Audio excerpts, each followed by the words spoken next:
네, 안녕하십니까. 한국과학창제단 진로 멘토링 TV 진행 맡은 지식 PD 고우서입니다.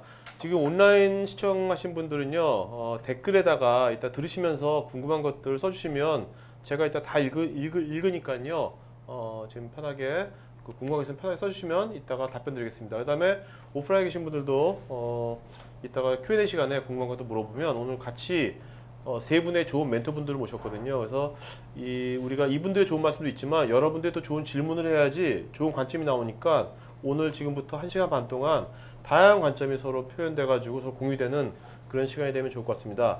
자, 오늘 그 세 분의 IT 분야의 멘토분들 소식 전해요. 저랑 같이 진행 맡을 오늘의 메인 MC 두 분, 대학생 MC입니다. 대학생 MC 두 분 자기소개 좀 하시죠. 네. 네, 안녕하세요. 동국대학교 산업시스템공학과 이상헌이라고 합니다. 네! 박수! 지금, 네, 관객들의 리액션을 안 들어요, 지금, 네. 네. 안녕하세요. 이화여자대학교 과학교육과에 재학 중인 최원선입니다. 네. 자, 그러면 제 옆에 있는 김 대표님도 자기소개 좀 하시죠. 네. 뭐, 잘 모를 테니까요. 예. 본인 소개하고 어떤 걸 하는 사람인지. 네. 안녕하세요. 간단하게. 네. 저는 이제 플레인비트라는 조그만 보안 회사의 대표를 맡고 있는 김진국입니다. 네.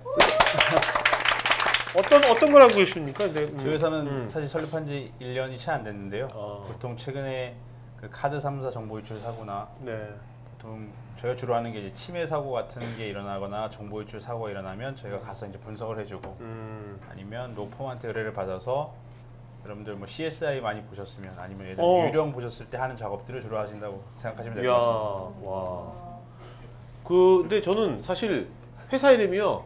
플레인 비트 해가지고요. 저는 뭐 어떤 비트박스라든지 그런 거 하는 줄 알았어요. 근데 왜 하필이면 이름을 보안회사 무슨 시큐리티가 아니고 왜 플레인 비트라고 하셨어요, 회사 이름? 이 비트라는 게 컴퓨터에서 가장 작은 데이터 단위를 의미하는 그렇죠. 거거든요. 네. 근데 사실 저희가 수사에서 중요한 게 어떤 데이터를 판단할 때 개인의 사견이나 주관적인 게 들어가면 안 됩니다. 그렇죠. 그래서 어떤 데이터를 판단할 때 사견이나 주관 없이 객관적으로만 판단하겠다 그래서 플레인이라는 단어를 써서 심오한 뜻이 있었네요. 저 음악을 좋아해서 대표님이 플레인 비트라고 한 줄 알았더니만 그게 아니었네요. 네. 자, 이제 민 교수님. 네. 네, 안녕하세요. 민경배라고 합니다. 저는 학교에 있고요. 경희사이버대학교라는 대학이 있습니다. 그리고 지금 속해 있는 학과는 모바일 융합학과라고 아마 많이 생소하실 거예요. 뭐 이런 이름을 단 학과는 현재는 저희밖에 없고요. 근데 학과 이름이 섹시합니다, 되게. 감사합니다. 사실은 이제 올해 처음 만들어진 학과입니다. 그래서 이제 올해 3월에 첫 신입생을 받았고요. 사실 저는 전공은 공학 쪽은 아니고요. 저는 이제 정보사회학을 했습니다. 저희가 이제 융합 쪽으로 가르치다 보니까 공학 하시는 분들, 뭐 경영학 하시는 분들도 있고 저처럼 사회과학을 한 사람도 있고 이렇게 해서 융합적인 교육을 하고 있습니다. 네. 반갑습니다. 네. 네, 안녕하세요. 노분의 오영욱 기술이사입니다. 네, 저는 일단 모바일 게임을 만들고 있고요. 저희가 이제 설립된 지 얼마 안 된 회사고 굉장히 작은 회사라서 아직 게임이 완성된 상태는 아니라서 특별히 소개드릴 게임은 없는 것 같고 어쨌든 저는 이제 게임을 9년 정도 만들어 왔고 뭐 온라인 게임부터 모바일 게임까지 이것저것 만들어 왔습니다. 아마 여러분이 원하는 질문에 대한 대답은 거의 다 해드릴 수 있지 않을까 생각하고 있습니다. 근데 뭐 만드신 것 중에서 우리가 이 친구들이 알만한 게임 뭐 있나요? 혹시? 던전 앤 파이터요. 뭐요? 던전 앤 파이터. 유명해요? 나는 게임 좀 안 해서. 다들 알고 있네. 네. 아니, 뭐 개발을 참여한 정도고요. 네. 처음부터 만든 건 아니고. 네. 네. 그다음에 옷에 보면 이렇게 오른쪽에 이렇게 스파이더맨 같은 이렇게 거미줄이 있는데 특별히 뭐 어떤 이거는 그냥 어디 적당히 그냥 큰 후드티를 사다 보니까 이렇게 네네네네. 특별히 그런 의미는 아니에요. 네네네. 근데 패션이 좀 이렇게 보면 약간 게임 개발자 같은 느낌이 안 들어요? 그죠? 약간. 네. 근데 회사 이름이요. 네. 전 오븐인 줄 알았어요. 오븐이 아니라 노분이잖아요. 네. 뜻이 뭐예요, 노분이? 오븐도 아니고. 그러니까 제가 대표님한테 듣기로 일단 그 르상스 오브 버추얼 내러티브라고 붙인 것 같아요. 네. 일단은 NOVN이라는 이름을 정해놓고 거기다가 이제 이제 단어를 좀 끼워 맞춘 감이 있고요. 어쨌든 그냥 아. 특별한 의미가 있는 그런 단어는 뜻은 아직 제가 아직 못 들었어요. 아, 네네네. 그 정도만. 아, 네. 저도 아직 이 회사에 합류한 지 얼마 안 됐기 때문에. 회사에 관심이 별로 없구나. 알겠습니다. 자, 그러면 이제 오늘 MC분들이 이제 궁금한 것들 얻어두면 여러분들과 같은 관점에서 궁금한 게 많을 것 같아요. 자, 그것들을 이제 하나하나 한번 알아보도록 하죠. 먼저 김 대표님한테 궁금한 것들 한번. 네. 네, 김진국 대표님 이제 보안 쪽에서 일하시고 계신데 이제 그쪽 분야에서 공부해야 될 것도 많고 이제 좀 내용도 좀 어렵고라고 제가 알고 있어요. 이쪽 과정을 어떻게 공부하셨는지 네, 궁금합니다. 아 예. 저는 되게 운이 좋은 사람이라고 생각해요. 이게 많은 사람들 중에 회사를 다니면서 자기가 원하는 직업, 하고 싶은 직업을 하는 사람들은 사실 쉽지가 않죠. 그렇죠. 그걸 찾는다는 것도 쉽지가 않고 찾겠다고 찾아지는 것도 아니고. 근데 저는 우연히 이쪽 분야를 하겠다는 게 사실 예전에 스타크래프트라는 게임에 관심이 있어서 컴퓨터를 좋아하다가 네. 원래는 경원을 하려고 했습니다. 야, 경험 포스 나요. 야, 경원을 하려고 이제 많이 준비를 한 2년간 열심히 하다가 친구들이 다 만류를 하더라고요. 왜요? 경원은 평범하게 생겨야 되는데 한 번 보면 잊어먹질 않는다. 경원 스타일이 아니다. 뭐 여러 가지 그 외에도 여러 가지 이유가 있지만 그러다가 이제 경원을 포기하고 새로운 진로를 찾다가 그 당시에 가장 많이 하는 게 제가 가장 접하고 있었던 게 이제 컴퓨터였고 그때도 사실 지금도 그렇지만 그때도 10년 후 유망 직종이 보안 전문가라는 소리가 있었습니다. 네. 그러면서 이제 제가 좀 찾아보고 하다가 이쪽 일을 하면 굉장히 재밌겠다. 뭔가를 이렇게 막고 뭔가 보호한다는 의미에서 내가 뭔가 역할을 할 수 있겠구나, 재밌겠다 해서 그때부터 사실 저는 관심을 갖고 공부해서 이제 지금까지 사실 온 거거든요. 그래서 어떻게 보면 되게 운이 좋았고 지금도 제가 하고 싶은 일을 계속 하고 즐기면서 할 수 있어서. 아니 근데 그 보안 원래 경원을 하려고 했으면요 격투기라든지 사실 컴퓨터 전혀 상관없는 걸 했었을 거 아닙니까? 그런데 그 다음에 어떻게 진로가 완전히 또 바뀌어진 거예요. 물론 막는 건 똑같지만. 네. 근데 좀 궁금한 게 왜 그렇게 그 뭔가를 막고 보호하는 것에 그렇게 집착을 한달까 좋아하시는 거예요? 이유가 뭐예요? 뭐 트라우마가 있나요 어릴 때? 그건 아니고 사실 제가 지금 하는 게 이제 저희 용어에서는 포렌식이라고 얘기를 하거든요. 그러니까 여러분들이 생각하는 유령에서 하는 그런 작업들을 포렌식이라고 얘기를 많이 하는데 처음 이 분야를 뛰어들었을 때는 보안에서 또 모의 해킹 전문가라는 게 있어요. 어떤 대상을 여기에 취약점이 있는지 없는지를 다양한 방법으로 접근을 해보는 거죠. 그런 모의 해킹 전문가라는 직업이 있었는데 처음에 그걸 하려고 했습니다. 왜냐면 많이 알아야 되는데 우선. 왜냐면 대상이 뭔지 정해져 있지 않잖아요. 그러니까 다양하게 알아야 되는 거죠. 이거에 대해서. 되게 재밌다라고 생각해서 많이 알아야 되면 뭔가 멋있기도 하고 그럼 이걸 해야 되겠다. 근데 포렌식을 알게 되면 포렌식은 저희가 분석 대상이 컴퓨터뿐만 아니라 여러분들 요즘 뭐 내비게이션이 될 수도 있고요. 블랙박스가 될 수도 있고 디지털 데이터가 저장될 수 있는 모든 기기가 사실 다 대상이거든요. 거기다 법률도 연관돼 있고 하다 보니까 이건 좀 더 많이 알아야 될 것 같은 느낌이 들어서 그럼 더 재밌겠다. 그러니까 뭔가 이게 수사관의 어떤 그런 것도 있는 것 같아요. 어떤 기질도. 네. 네. 답변이 됐어요? 네. 그러면 그 이제 디지털 포렌식 수사관을 하시려면 뭐 법이나 IT 쪽을 공부를 해야 하는 건가요? 사실 제가 수사관은 아니고 수사관은 우리나라에서 수사관은 이제 뭐 여러분 잘 아시는 국정원, 검찰, 경찰처럼 이제 수사권을 갖고 있는 데서 하시는 분들이 수사관이고 저희는 민간 분야에서도 그런 역할이 필요하거든요. 그런 부분을 하는데 가장 기본적인 거는 대부분 다 이 디지털 데이터라는 게 컴퓨터라는 시스템 기반이다 보니까 첫 번째로 컴퓨터에 대한 이해가 가장 중요합니다. 그래서 저도 이제 대학교를 컴퓨터 공학과라는 데를 갔고 그래서 가장 중요한 건 컴퓨터에 대한 이해가 가장 기본이 돼야 되고 이 이해가 된 다음에는 이제 응용이기 때문에 이걸 적용하는 데 있어서 법률이나 아니면 뭐 기타 다른 산업이나 이런 부분도 많이 알아야겠죠. 그걸 개인적으로 다 숙지를 하고 있는 게 좋은 건가요? 그렇죠. 근데 가장 중요한 거는 사실 저도 아직 대학교 친구들 만날 때마다 하는 얘기가 어떤 걸 공부해야 돼요? 되게 많이 물어요. 그러니까 대학교 때 대학생활 하면서 뭔가 실무에 나가서 내가 뭔가를 해보고 싶은데 지금 하는 게 전혀 동떨어진 거라고 생각하거든요. 근데 그때마다 하는 얘기가 지금 하는 일을 열심히 하라고 얘기합니다. 왜냐면 기본이 얼마나 잘 되어 있냐에 따라서 사실 우리가 지금 접하는 모든 환경은 다 응용 학문이잖아요. 대부분 다 응용해서 나타나는 거거든요. 헤드 휴대폰의 갤럭시의 뭔가 특성을 분석한다 그러면 그것도 다 응용 학문인데 이건 시대가 지나면 금방 변합니다. 제가 소위 말해서 군대 한번 갔다 오면 사회가 달라지니까 내가 응용 분야에 대해서 뭔가 특화된 거를 공부하면 이거 오래 가기가 힘들단 말이죠. 그래서 뭔가를 사실 IT 분야에서 제가 볼 때는 장수하고 뭔가 이거에 대해서 뭐 깨달음을 얻으려면 기초가 가장 중요하다. 네. 기초는 변하지 않으니까. 그래서 대학교 때 가장 중요한 거는 현재 하시는 일을 사실 완벽하게 하시는 게 가장 중요하고 그 이해가 다 되신 다음에 사실 다른 걸 찾으셔도 늦지 않는다. 예, 그렇게 말씀드립니다. 네. 저 궁금한 게 그런 이제 그 디지털 포렌식 그거 하는 게 상당히 유망한 것도 같은데 그게 밥벌이는 제대로 되는 겁니까? 어떻게 되는 거예요? 수입이 괜찮나요? 어때요? 앞으로 이 친구들만 그걸 한다면 나중에 뭐 일반적인 그 컴퓨터 프로그래머 네. 또 있잖아요. 그런 거에 비해서 어떻다고 보십니까? 장래에 대해서 어떤 거? 사실 IT에 대한 장래가 그렇게 좋지만은 않습니다. 제도 그렇고 그러니까 국내 모든 게 그렇지만 IT는 특히나 사람에 대한 뭔가 노력을 사실 우리나라는 크게 인정을 안 하거든요. 네. 그러다 보면 그것도 이제 IT에서도 마찬가지죠. 그래서 포렌식이 대부분 뭐 기계적으로 하는 일이 아니라 사람이 뭔가를 판단하고 해야 되는 일이거든요. 그래서 사실 정말 이게 희망적이다라고 말할 수는 없지만 그나마 지금의 보안 시장에서는 나름 새롭게 뭔가 네.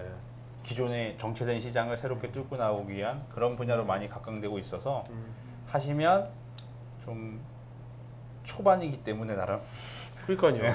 그리고 사람이 한다 그러니까 오히려 수명이 더 길 것 같기도 해요. 이게 너무 기술이만 이렇게 되면 이제 수명이 짧아질 수도 있잖아요. 수명이 긴데 이제 다 똑같지만 뭐 IT를 하시는 분들의 고민은 이런 거죠.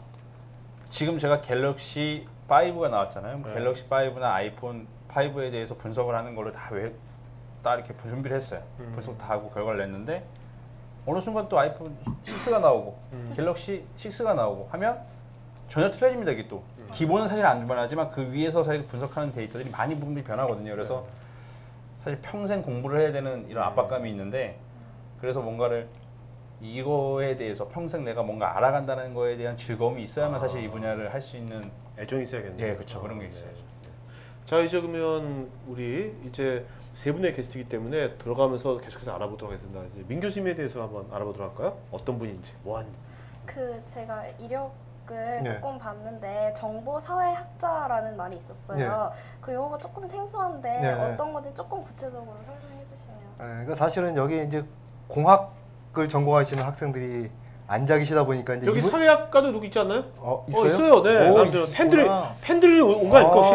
팬들. 반갑습니다. 근데 사실 뭐 사회학 쪽에서는 아주 익숙한 이야기고요. 보통 이제 사회학, 저 같은 경우는 이제 문과 쪽을 했고 네. 대학에서 쪽 이제 사회학을 전공을 했는데 사회학이라는 학문 자체가 사실은 사회에 급변하는 어떤 변동 상황 그런 속에서 나타나는 뭐 새로운 현상들 이런 것들을 해석하고 뭐 설명하고 이런 것들이 기본적으로 이제 사회학의 탄생 배경이거든요. 그러니까 사회학이라는 학문이 처음 만들어지게 된 게 프랑스 혁명기라고 그래요. 오. 그러니까 이제 중세 시대가 끝나고 근대로 전환되는 이제 급변하는 시대에 사회가 막 많이 바뀌니까 그렇죠. 이걸 어떻게 설명할 것이냐 오. 하다 보니까 이제 사회학이라는 게 등장했는데 요즘 이제 IT 혁명이라는 게 저는 이제 프랑스 혁명기 이후에 정말 또 세상이 한번 급변하는 이제 이런 시기가 지금 우리가 경험을 하고 있잖아요. 네, 그렇죠. 그러다 보니까 이제 이렇게 또 정보혁명, IT 혁명이 세상을 어떻게 바꿔놓고 있는가. 사실 이제 여기에 관심을 갖는 게 정보사회학이라고 할 수가 있겠고요. 그래서 보통 이제 IT 계열의 이제 공학 쪽으로 하시는 분들이 사실은 뭐 제품을 개발하건 서비스를 개발하건 간에 뭐 게임도 마찬가지고요. 그러니까 이 어떤 식으로든지 간에 뭔가 좀 세상을 바꾸기 위한 기술이나 제품이나 이런 것들을 개발하는 분들이 공학 쪽에서 하잖아요. 그러면은 정보사회학자들은 이제 거꾸로 이 사람들이 만들어 놓은 기술이나 제품이 지금 세상을 어떻게 바꿔놓고 있는가. 그리고 그 속에서 또 어떤 사회 문제들이 나타나지는 않을까. 문제가 있다면은 그 문제는 원인이 무엇이고 또 그런 것들을 해결하기 위한 뭐 정책적인 방안은 무엇일까. 이제 이런 것들을 알아보는 게 정보사회라고 할 수가 네. 있죠. 그 제가 영어가 짧아서 사회학 영어는 어떻게 된 거예요? 소셜로지라고. 소셜로지. 예. 그러면 요즘 무슨 소셜 네트워크, 뭐 소셜 예. 소셜 하잖아요. 예. SNS 하면. 그렇죠. 그러면 요즘 와서 그 이제 그런 거하고도 사회학의 변화하고도 뭔가 연관이 있는 겁니까? 상당히 관계가 밀접하죠. 그러니까 요즘 정보사회학 하시는 분들이 사실은 제일 많이 하고 계시는 게 소셜 네트워크 이쪽을 많이 하세요. 그래서 이제 뭐 지방선거도 얼마 안 남았는데 선거 때 되면 항상 뭐 트위터나 페이스북에서 SNS 뭐 분석해가지고 뭐 누구에게는 어떤 이미지가 많이 나오고 누구와 연관되는 리트윗이 뭐가 있고 이런 거 많이 나오잖아요. 그러니까 그런 것들 이제 뭐 통계나 이런 거 전공하시는 분들도 많이 하지만은 통계하시는 분들은 데이터만 보여주시는 건데 사실은 이제 사회학 쪽에서는 그러한 데이터가 나오게 된 뭐 전후의 맥락, 사회적인 어떤 상황이라든지 뭐 그런 이제 전후의 맥락까지 같이 포함을 해서 해석을 하다 보니까 조금 더 좀 풍성한 이런 해석을 할 수가 있죠. 그 제가 알고 있기로는 모바일 융합학과에서 아까도 네. 말씀하셨듯이 이제 공학적인 그런 것도 가르치고 예. 이런 인문적인 것도 가르치는 걸로 알고 있는데 이제 교수님이 생각하시기에 요즘 이렇게 융합에 대해서 많이 나오잖아요. 네. 이런 융합 인재라는 것에 대해서 어떻게 생각하시는지 좀 궁금합니다. 그러니까 사실 뭐 이제 융합이라는 말이 요즘 하나의 화두처럼 또 이제 트렌디하게 이야기도 나오고 있는데, 그러니까 저는 이거를 아무래도 이제 사회학자니까 좀 뭐 큰 단위로 뭐 일종의 좀 문명 단위로 한번 각각의 문명 단위에서 가장 각광받는 인재는 어떤 능력을 갖춘 인재인가 재밌겠다. 한번 생각을 해보면요. 그러니까는 근대 이전의 사회, 전근대 네. 뭐 수렵 채취, 뭐 원시 사냥하고 시대, 뭐 원시 시대. 예, 이때부터 시작해서 농사 짓던 시절까지 보면은 네. 그 시절에 가장 생산력이 높은 인재는 어떤 인재겠어요? 뭐 몸짱. 그렇죠. 네. 근력이 좋으신 네네. 분들입니다. 그렇죠. 지금 이준석 양쪽에 다 근력 좋으세요. 제가 지금 이쪽에는 위로 계신 분이고 이쪽에는 옆으로. 제가 아까 화면 얼핏 보니까 상당히 제가 이제 왜소하게 지금 나오고 있어서 주눅이 들고 있는데 이런 분들이 외형적으로 이런 분들이 가장 각광받는 인재였어요. 그러다가 이제 산업사회로 접어들면은 산업사회는 이제 기술이 주도한 사회 아닙니까? 그러니까 뭔가 기술적인 능력을 갖춘 사람들, 어떤 뭐 제조의 흔히 말하는 장인이라고 불리우는 그렇죠?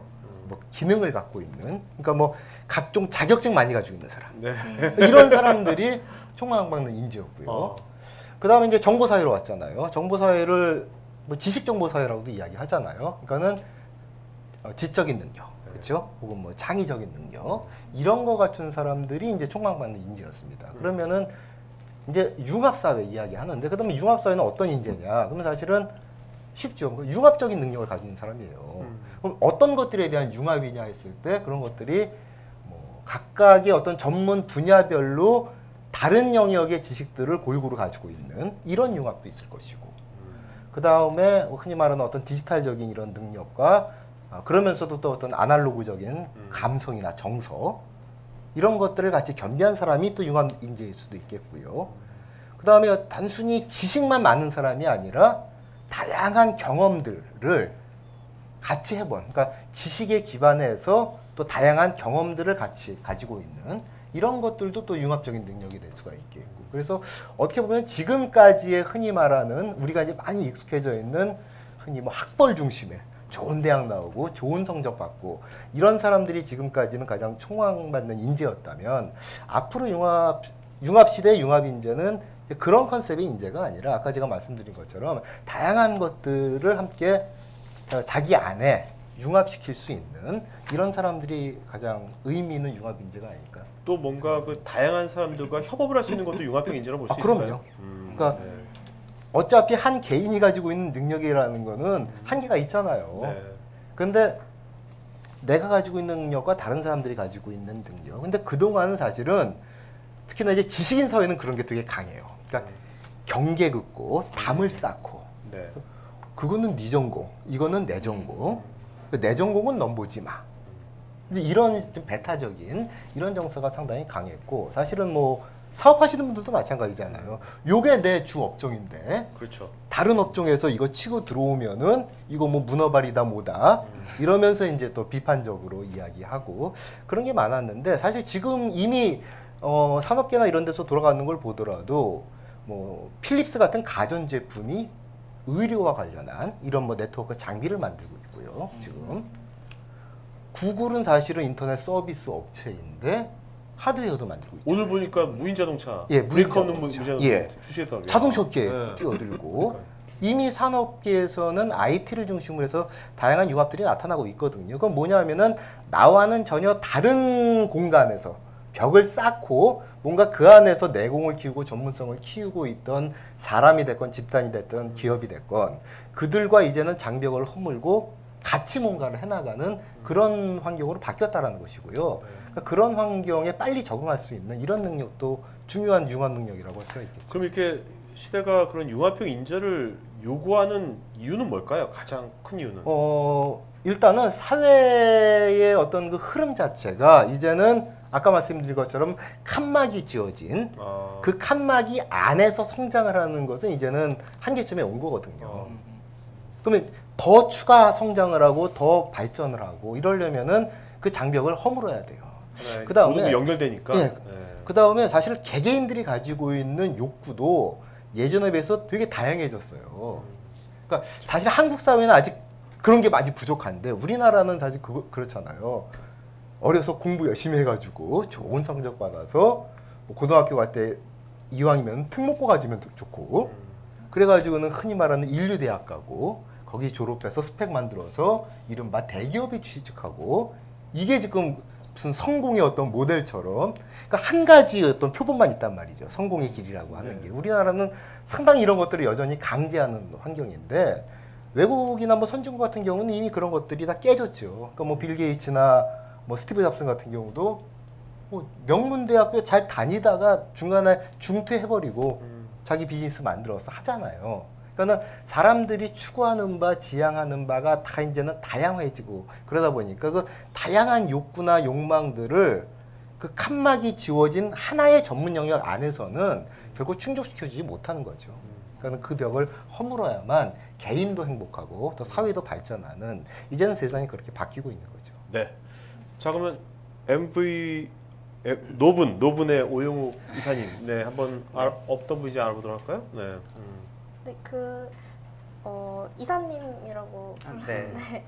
오영욱 이사님께서는 이제 화학공학과 출신이라고 들었는데 어쩌다가 이렇게 게임 산업 어쩌다가라니까 이게 지금 뭐야 최근에 얘기는 건가 지금? 네, 되게 궁금해. 너무 약간 동떨어진 느낌이 들어서 어쩌다가 게임을 사실 많이들 듣는 질문이긴 한데 네. 사실 이제 그러니까 게임 쪽 프로그래밍을 하시는 분들은 꼭 뭐 컴퓨터 산업공학과이신 분들만 계신 건 아니에요. 뭐 외국 프랑스어과였다가 카이스트 가신 분들 보긴 봤지만은 뭐 건축학과도 계셨었고 저는 이제 화학공학과죠. 근데 저 같은 경우에는 좀 특이한 케이스가 이제 저 때 대학교가 이제 계열로 뽑았었단 말이에요.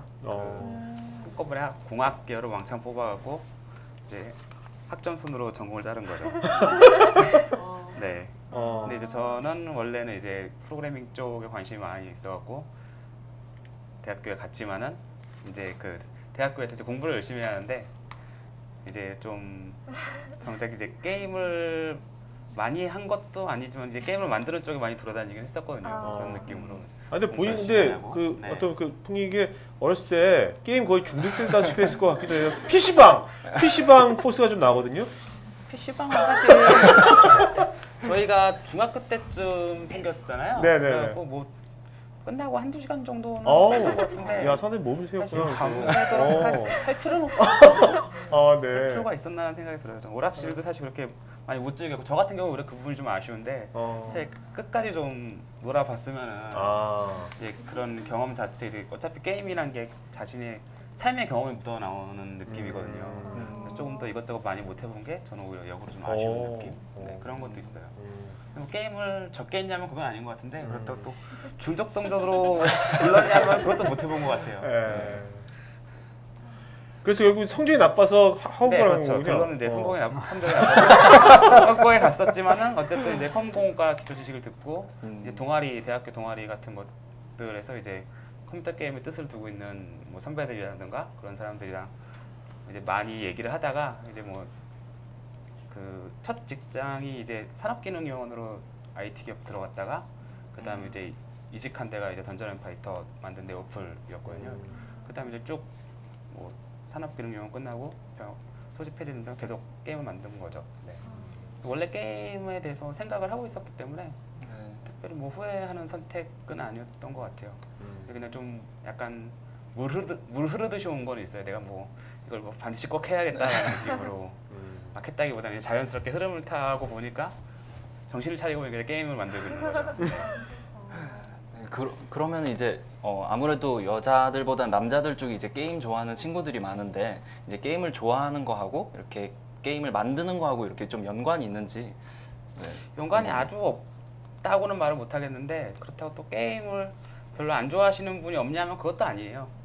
근데 아무래도 이제 좀 게임을 좋아하시는 분들이 좀 더 시너지를 많이 내기는 하는데 아무래도 이제 게임 중에 좀 큰 프로젝트 같은 경우에는 이게 여러 가지 종류의 사람이 필요하잖아요. 자기를 충실히 해주시는 분도 필요하고 게임의 방향을 끌어나가실 분도 필요하죠. 근데 이제 뒤에서 받침을 해주실 분도 필요하고 근데 또 이제 그렇게 자기 업무에 충실하시면서 굳이 뭐 게임 같은 거를 크게 많이 안 하시는 분들도 계시기는 해요. 그래서 좀 근데 아무래도 게임을 좋아하는 편이 조금 더 유리하지 않나 생각을 하고 있어요. 근데 아까 그 말씀하신 중에 내가 좀 더 놀아봤으면 좀 더 진하게 놀았으면 지금 더 도움이 됐겠다. 그러면 이제 이런 게임을 기획하고 개발하는 데 있어서 뭔가 삶을 아주 진하게 산 것이 어떻게 도움이 되는 겁니까, 그것이? 뭐 일단 한 가지 예를 들자면은 한국에서 게임을 제 세대 같은 경우에는 이제 일본 게임이나 미국 게임 업계가 있잖아요. 이제 크게 산업으로 나누자면은 이제 일본 게임들을 하는 사람들이 주로 게임기들 일본 게임기들 가져다가 게임기를 하는 사람들이 있고 또 PC 게임들을 많이 했었단 말이에요. 이제 그런 걸 둘 다 겪어본 세대가 지금 저희 세대 전 세계적으로 네. 그 정도예요. 저 같은 경우에 오히려 이제 아니 자꾸 저희 세대한테 어느 세대에? IBM PC로 게임하는 세대? 나이도 온라인 게임을 많이 하는 세대. 아니 몇 살이에요 지금 몇 살? 저는 이제 82년생이니까 80년생. 네. 뭐 그쯤, 많지도 않은데 네. 저희 세대도. 차이가 많이 나시잖아요. 저 아까 저랑 동일한. 그래? PC방이 중학교 때 생겼다는 얘기를 아, 듣고 뜨끔했어요. 근데 이제 그런 경험 자체가 지금 게임의 흐름 자체가 그런 두 가지의 게임을 많이 해본 사람들이면은 이제 더 좋은 걸 만들어 볼 수 있는데 이제 저 같은 경우에는 사실 오락실이나 비디오 게임기는 별로 그렇게 많이를 못 해봤어요. 네. 그런 부분이 조금 아쉬운 느낌. 네. 됐습니다. 자 그럼 이제 그 세 분한테 잠깐 이제 공통된 질문 하나 좀 이렇게 들어가면서 지금 여기 좀 대학생들이니까 지금 다시 이제 대학생이 된다면 지금 뭘 하시겠어요? 지금 대학생이 된다면 다시 대학생이 된다면 지금 뭘 하시겠어요? 다시. 전 다시 대학생이 되면 네. 우선 좀 놀아보고 싶고요. 아니 어떻게 뭘 구체적으로 말씀해 주셔야지. 얘들 다 놀고 있어요 지금요. 놀고 있는데 어떻게 논다는 거예요 도대체? 그러니까 뭔가 논다라는 게 시간을 그냥 보내는 게 아니라 네.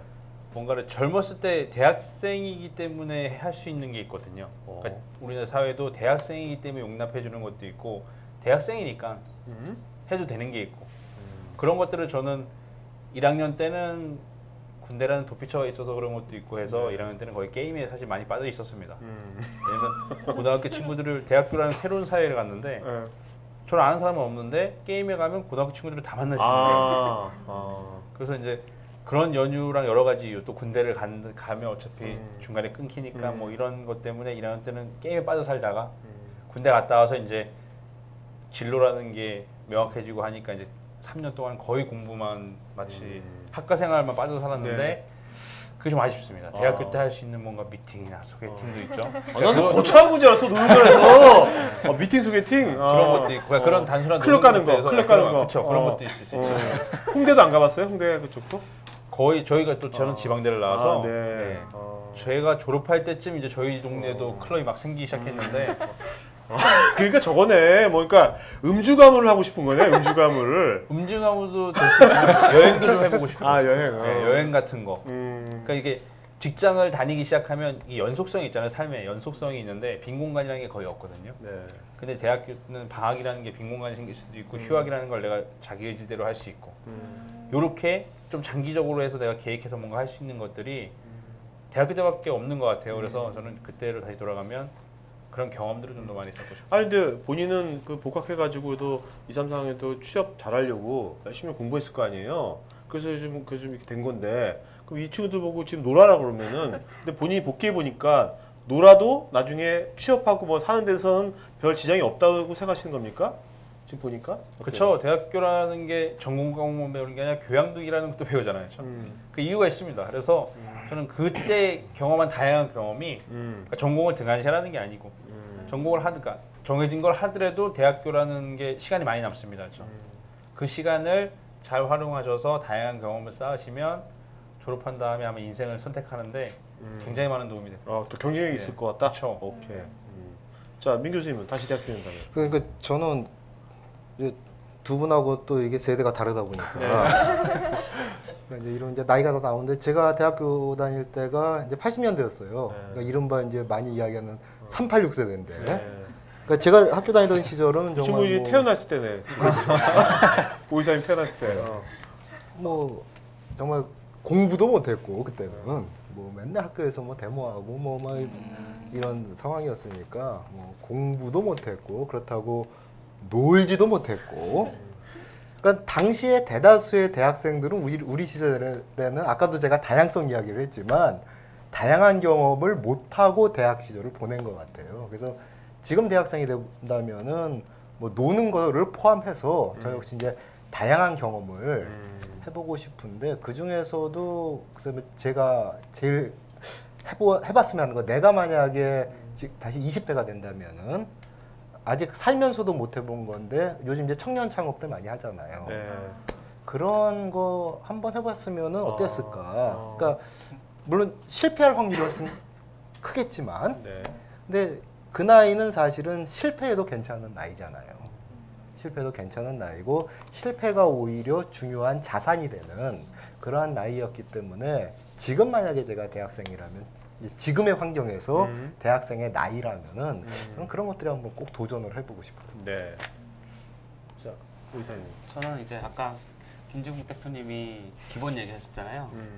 이게 화학공학과고 이제 좀 컴퓨터 과학의 전공을 듣기는 했지만은 이제 그 끝까지는 못 파본 것 같아요. 그런 종류의 학문적인. 근데 이제 막상 혈업에 나오니까 그런 종류의 학문이 좀 아쉬운 느낌이더라고요. 그리고 이제 그런 종류, 그 대학교에 있을 때 조금 더 그런 종류의 접해볼 수 있는 것들을 좀 더 많이 접했으면 좋았을 텐데 같은 건 항상 생각을 하고 있고요. 그리고 뭐 한 가지 더 하라면은 이제 게임 같은 거를 뭐 사실 회사에 안 들어가도 게임을 만들 수 있잖아요. 다들. 근데 그런 것들 좀 만들겠다고 뭐 시작만 하고 마무리를 지은 게 없었어요. 대학교 때. 그런 것들 좀 마무리 좀 지어 봐갖고 좀 하나라도 제대로 끝냈었으면은 사실 뭐 지금 제 커리어가 더 올라갔을 수도 있고 그랬을 수도 있겠죠. 조금 더 재미난 거를 더 많이 했을 텐데라는 생각은 들어요. 조금 약간은 그냥 좀 생각 없이 보내지 않았나 그런 생각이 들어갖고 좀 그런 부분이 저는 아쉽네요. 이 세 분들 말씀 들어보니까 저도 공감이 가는 게 여러분들 이제 다시 그러니까 대학생 때 뭘 해도 좋은데 놀든지 공부하든 뭐 하든 좋은데 정말 진하게 창업이든 공부하든 놀든 그걸 진하게 해야지 어설프게 이것저것 하는 것은 별로 별로 도움이 잘 안 되는 자산이 잘 안 되는 자기 자산이 그러니까 그런 것 같아요. 이제 진하게 하여튼 뭘 하더라도 진하게. 네. 자, 그럼 이제 다시 한번 또 이제 알아보도록 할까요, 김 대표님 또. 네, 그 김진국 대표님 요즘 개인정보 유출에 대해서 많이 얘기 나오잖아요. 이제 아무래도 보안 쪽에 계시니까 그런 게 궁금한데 조금 요즘에는 이 개인정보가 아니라 공용정보로까지도 얘기를 하는데 이제 그런 거에 대해서 왜 자꾸 이게 반복이 되는지 좀 전문가의 시각에서 좀 궁금합니다. 그래서 저는 이거를 사실 오늘 비전문가의 시각으로 듣고 싶어서 왔는데 물론 각 분야에 종사하시는 분마다 생각이 다양합니다. 너무 많은 원인이 있어서 저희 최근에 났던 천안함 사건도 너무 많은 원인이 있잖아요. 사실 정보보호 사건도 사실 뭔가 하나가 문제가 아니라 사실 우리나라에 태어나 있는 이런 사회가 결국 문제인 거거든요. 그래서 뭐 지금 얘기하는 뭐 정보보호 담당자들의 처우가 잘못돼서 그런 건가? 아니면 정보보호 비용 투자가 적어서 그런 건가? 그럼 그렇다고 해서 그 하나를 다 맞추면 해결될 건가? 그것도 아닙니다. 되게 다양한 환경에서 일어나는 문제라서 근데 이 문제라는 게 사실 정보부 털었을 때 사람들이 다들 크게 생각하는데 이거를 왜 크게 생각하냐면 뚫리지 말아야 되는데 뚫렸다라고 생각해요. 근데 저희가 교통사고가 안 일어날 수 있나요? 교통사고는 아무리 잘 관리한다고 그렇죠. 일어날 수밖에 없거든요. 그렇죠. 우리 사회의 모든 사고는 다 일어날 수밖에 없습니다. 정보 유출 사고나 우리 IT 관련된 어떤 사고들도 보안 사고들도 그런 맥락에서 보셔야 돼요. 너무 복잡한 게 얽혀 있다 보니까 뭔가를 이렇게 막을 수 있다라는 관점에서 보는데 막을 수 없는 거거든요, 사고라는 거. 네. 그런 관점에서 봐야 되는데 뚫렸다라는 거 자체만 갖고 너무 사실 비난을 하거나 그러는데 막으려고 하는 합리적인 정확한 노력을 했는데도 뚫렸다 그러면 사실 이건 어쩔 수 없는 거거든요. 네. 교통사고도 아무리 잘 막으려고 해도 그렇죠? 그렇죠. 음주운전이라는 게 있을 수 있고 그렇기 때문에 그래서 좀 복잡한 그런 면이 많이 있다. 그래서 인식을 좀 바꿔서 그렇죠? 그렇게 생각하시면 좋을 어떻게 것 보면 하나의 요즘 사회에 자연스러운 현상일 수도 있겠네요. 그렇죠. 앞으로. 네. 네. 앞으로 지금은 새로운 분야라 그래서 마치 그게 큰 것처럼 느끼지만 어느 순간은 그냥 우리가 지금 겪는 많은 주위의 사고처럼 그냥 일상적인 게 될 수도 있는 거죠. 네. 근데 그 문제를 이제 보안 전문가가 아니라 저 같은 정보사회학자의 또 시각에서 보면은 또 이제 다른 접근이 네. 나오는데, 그러니까 외국의 어떤 정보 보안 사고의 유형하고 우리나라에 많이 나오는 유형하고 큰 차이가 있거든요. 그러니까 외국 같은 경우에는 해킹해가지고 데이터 빼갔다 하면은 그건 뭐냐면 기업의 중요한 기밀이라든지 뭐 어떤 기술, 원천 기술, 그러니까 어떤 말 그대로 지식 정보를 빼가는 거예요. 네. 근데 우리나라는 뭐 뚫렸다 하면은 뭐가 뚫렸냐면은 개인 정보가 다 뚫려요. 네. 그러니까 그 중요한 차이가 있어요. 왜 우리나라는 유독 개인 정보가 많이 뚫리냐? 그러니까 우리나라의 개인 정보만이 뚫어서 훔쳐갈 만한 값어치를 가지고 있는 정보다. 사실은 그 이유거든요. 해외는 뭐 이게 뭐냐면은 네. 기본적인 개인 정보라는 게 우리나라에서 제일 중요한 게 결국은 주민등록번호하고 그쵸. 네. 그거랑 연결되어 있는 각종 금융정보, 네. 신용카드라든지 이 두 가지가 가장 값어치가 있고 또 유출된 사람 입장에서도 가장 치명적인 이거거든요. 근데 외국 같은 경우에는 주민등록번호 제도라는 것 자체가 없죠. 네. 외국에도 개인의 신분을 입증하는 일종의 번호 체계는 있습니다만은 그 번호 체계가 첫째는 그 개인과 관련한 아무런 정보도 담고 있지 않아요. 그냥 의미 없는 개인의 식별번호일 뿐이고, 두 번째는 그 개인 식별번호가 바꿀 수가 있습니다. 내가 원하면 바꿀 수가 있어요. 그러니까 우리나라도 여러분들 만약에 신용카드 그래가지고 이거 재발급 받을래 하면은 새로 다른 걸로 갱신해줘 하면은 신용카드 번호 다른 걸로 찍히잖아요. 네네. 그러니까 외국에는 신분증 번호도 똑같거든요. 전 세계 어디나. 근데 우리나라의 주민등록 제도라는 게 상당히 독특한 제도인데 태어나면서 죽을 때까지 평생 안 바뀌는 고유 번호이고, 네. 그다음에 그 안에 개인의 생년월일, 뭐 그렇죠. 주소, 본적지, 남녀 성별, 예, 성별, 다양한 정보들이 들어 있으니까 이거는 빼갈 가치가 있는 정보예요. 그래서 한국에서의 이런 그 보안 유출과 관련한 이런 것들이 외국과는 다른 좀 특수성이 또 분명히 있다라는 거죠. 네. 그럼 저희는 이렇게 계속 불안하게라고 해야 되나요? 네. 좀 그런 근본적인 문제가 있는 거니까 네. 계속 이렇게 불안한 상태로 있어야 하는 수밖에 없는 건가요? 아니 뭐가 돈이 많나 보지? 네. 통장에 돈이 많나 봐? 불안하게? 나 하나도 안 불안한데? 뭔가 괜히 제 정보가 유출됐다고 하면 조금 불안한 면이 뭐 없잖아요. 유명인도 아니잖아 지금. 그게 사실 저는 이게 오히려 유명인이 아니더라도 굉장히 위험하다고 생각하는데 네. 주변 사람들이 악의를 가지고 아, 뭐 예를 들어 사이가 나쁜 사람이 있으면 개인정보가 있으면 다 알아낼 수 있을 수도 있어요. 주민등록번호 하나 있으면 페이스북이나 싸이월드 같은 네. 경우에 비밀번호 알아내는 게 그렇게 어렵지 않은 상황이잖아요. 그렇죠. 네. 근데 정말 뭐 동아리 팀 과제하다 조별 과제하다가 싸웠어요. 억하 심정을 풀었어. 그래서 막 싸이월드 해킹해서 사회적으로 이 사람을 그 사회적 커뮤니티, 소셜 커뮤니티에서 안 좋은 일이 일어나게 했었단 말이에요. 네. 굉장히 귀찮고 힘든 일이 벌어질 수 있는데 이게 네. 사실 좀 그렇죠. 네. 이런 부분이. 네. 오이사님은 말씀해 보시니까 오이사님은 옛날에 좀 해킹 같은 거 좀 했을 것 같아. 해킹. 그렇진 않아요. 그렇지 않아요? 해킹을 못하는 것도 매우 아쉬워요. 네. 그러니까 해킹하면 잘했을 것 같아가지고요. 어떻습니까? 뭐 그쪽 아니지만 해커의 관점에서 그 뭐 말씀해 주신다면 이 정보 아니, 보안에 대해서 제가 주위에 친구도 있을 거 아니에요? 해커 아니요, 친구도 해킹하는 없어요? 사람들도 없어요. 네. 근데 네, 이제 네. 아무래도 게임 쪽이다 보니까 음. 이제 게임은 돈이 되거든요. 네. 네. 게임은 돈이 되다 보니까 공격을 많이 당해요. 특히 잘 아. 빠지는 아이템 때문에요? 아이템 그러니까 들어가 보면은 자기의 아바타가 옷을 다 벗고 있고 아이템 돈은 0이 되어 있어요. 다 중국으로 넘어가는 거죠. 네. 오. 그런 것들이 굉장히 비일비재하고 있고 야. 이게 게임 회사가 안 뚫리더라도 심지어 제 네이버 메일을 계속 해킹을 하려고 해요. 계속 중국에서 접속 시도를 해요. 왜냐면은 네이버 메일이 뚫리면은 다른 온라인 게임 아이디를 비번을 바꿀 수 있으니까 그런 느낌으로 계속 일어나요. 야. 네. 그래서 사실 계속 틈새를 찾아서 공격을 해요. 그게 자기가 막는다고 하더라도 내 친구가 뚫려갖고 같이 털려가는 케이스도 있고 예를 들어 뭐 컴퓨터 학교의 보안 컴퓨터 어드미니스트레이터 계정에 누가 내 돈으로 보낸 파일을 그냥 끽 눌러서 받았을 때 어떤 일이 벌어지는지 김지구 대표님 잘 아실 거예요. 그 학교 네트워크가 통째로 다 뺏기고 화이트 해커면은 자기가 막 흔적을 남겨요. 난 여기를 정복했어. 깃발 딱 꽂고 가듯이 그런 분들도 있는데 계속 자기 로고를 지어가면서 뭐 서버로 쓴다던가 그런 사람들도 있고 뭐 학교라면은 이제 뭐 수업 데이터 같은 걸 조작하는 사람들도 있겠죠. 네네. 야. 자, 그러면 이제 이분이 해커가 안 되신 게 다행이네요. 해커 되셨으면 상당한 내공이 있으셨을 것 같아. 그렇지는 않아요. 자, 그럼 이제 민 교수님이 한번 궁금한 거 물어볼까요? 네. 그 요새 SNS가 많이 이제 네. 열풍을 불고 있잖아요. 네. 근데 한창 정점을 찍었다는 생각이 네. 좀 들어요. 네.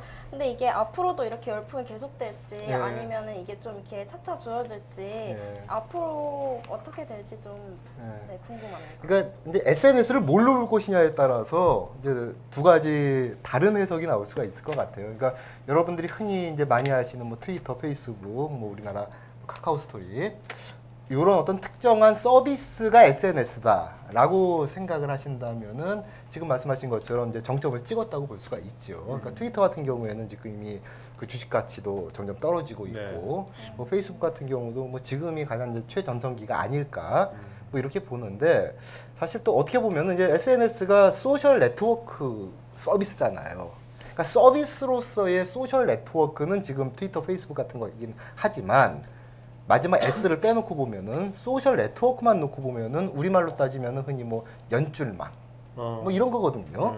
그러니까 사람들의 관계망이에요. 그래서 사람들이 자신의 연줄망을 만들고 관계망을 형성을 하고 그 안에서 살아가고 다른 사람과 교류하고 뭐 정보를 나누고 소통하고 이런 것들은 뭐 인터넷 시대에만 있었던 것이 아니라 인류사에 늘 있어 왔던 거거든요. 그래서 그렇게 큰 의미의 SNS로 생각을 한다면은 사실은 뭐 이거는 하나의 특정한 서비스도 아니고 하나의 뭐 유행이라고 볼 수도 없겠고요.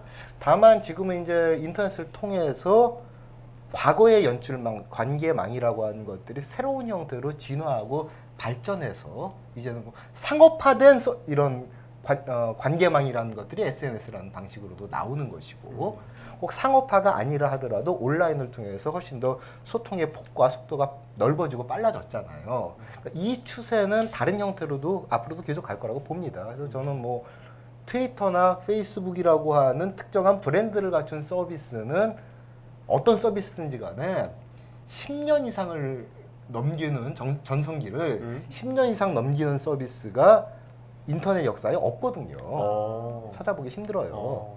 그렇기 때문에 뭐 이것도 언젠가는 종말을 맞이하겠지만 그렇게 되면은 또 다른 형태의 이름을 또 다른 걸로 불릴 수는 있을 거예요. 하지만 지금처럼 어떤 사회적 관계망으로 온라인을 통해서 사람들이 교류하는 그런 방식들은 또 새로운 버전으로 저는 충분히 나올 수 있다고 보고요. 뭐 조금 뭐 상상력을 발휘해 본다면은 뭐 이런 거 가능하지 않겠어요? 그러니까 지금의 SNS라고 하는 게 결국은 아주 단순화시킨 원리로 말씀드리면은 웹페이지 상에서 각각의 자신의 개개인들이 하나의 노드가 돼서 그렇죠. 점이 돼서 관계를 만들고 주로 뭐 텍스트나 이미지 기반으로 교류하는 이런 방식이잖아요. 근데 이제 뭐 앞으로는 뭐 웨어러블 컴퓨터라든지 요즘 뭐 IoT라고 얘기하잖아요. 사물 인터넷이라든지 새로운 기술들이 나오다 보면은 웹페이지를 벗어난 그런 형태에서 정말 내가 착용하고 있는 옷이나 어떤 부착, 뭐 액세서리를 통해서 네. 소셜 네트워크를 형성을 한다라든지 혹은 사물을 매개로 해서 사람과 사람이 연결을 한다라든지 뭐 예를 들면 뭐 그런 거 가능하잖아요. 뭐 냉장고에 어떤 네트워크 기능이 있을 때 특정한 냉장고를 매개로 한 사람들의 관계망 네. 뭐 이런 것들 뭐 소셜 네트워크가 아니라 뭐 사물 네트워크 뭐 사물 소셜 뭐라고 말할지는 모르겠습니다만은 충분히 그런 것들이 가능하거든요. 그러니까 사실 여러분들이 상상력을 발휘하시고 창의성을 발휘해서 뭔가 그런 모델을 그려보시고 구상해보시고 그럼 나중에 이런 시대도 만들어 올까요? 나가고. 뭔가 우리가 예. 뇌에다가요, 예. 우리가 이마에다가 귀에다가 안테나 같은 거 꽂아가지고 뭐 영화 매트릭스 같은 텔레파시처럼 이렇게 서로 이렇게 뭐 이렇게 구글 글래스 같은 거 해가지고 이제 생각하면 서로 이렇게 얘기를 나누는 거죠. 이거 안 치더라도. 그러니까 주파수 바꾸면 얘 만났다가 얘 만났다 얘 만났다 이렇게. 그러니까 그런 연구들을 하고 있는 곳이 있죠. 네. 그러니까 사람의 생각을 두뇌의 활동을 그대로 데이터화해서 네트워크로 보내는. 그러니까 이미 음성이나 네. 뭐 이런 것들은 구현이 되고 있고요. 그 다음에 일부 이제 아직 뭐 완벽하진 않지만은 후각 정보를 전송하는 혹은 미각 정보를 전송하는 이런 것까지도 지금 테스트들이 되고 있거든요. 후각까지 예. 할 수 있어요? 예. 이야. 그렇기 때문에 그런 것들이 가장 궁극적으로 가는 거는 연인끼리 좋겠다. 연인들끼리. 야한 생각. 연인끼리 좋으려면 이제 촉각 정보가 아니, 후각도 전송이 좋죠. 되고요. 촉각 같은 경우도 뭐 성인용 게임 같은 경우에 네. 온라인 네트워크로 특수 장비를 통해서 촉각을 전송하는 이런 것들이 잘 모르시는군요. 관심 있어요, 이게. 이미 한 7, 8년 전에 나왔어요. 이미 7, 8년 전에. 예. 그렇기 때문에 그거 이제 가장 최고도로 하는 것은 정말 상상, 정신 이것들을 전송하는 것까지도 언젠가는 되겠지만 그건 좀 네. 많이 시간이 걸리겠죠. 자, 그러면 이제 여기 이제 그 학생들한테 지금 이제 어차피 지금 관계망, 예. 소셜 관계망 계속 있을 거 아닙니까? 서비스 바뀌더라도 결국 관계망 속에 살아날 텐데 살아야 될 텐데 그러면 이 친구들이 그 페이스북이나 아니 페이스북이 아니라 이 소셜을 어떤 식으로 하면 좋을까요? 팁 같은 거 하나 좀 이런 식으로 좀 소셜을 해라. 소셜 네트워크에서 좀 이런 식으로 하나만 말씀해 주신다면. 그러니까 사실 우리나라의 특히 이제 젊은이들이 페이스북 같은데 제일 많이 올리는 게시물이 어떤 게시물이죠? 음식 아닌가요? 음식이나 그쵸. 자기 얼굴 사진. 아, 정확히 그거랑 네. 그다음에 세 번째가 개나 고양이 사진. 그렇죠? 셀카. 네. 밥 먹기 전에 네. 주기도민처럼 의식을 치르듯이 의식을 하나씩. 세팅 다 하고.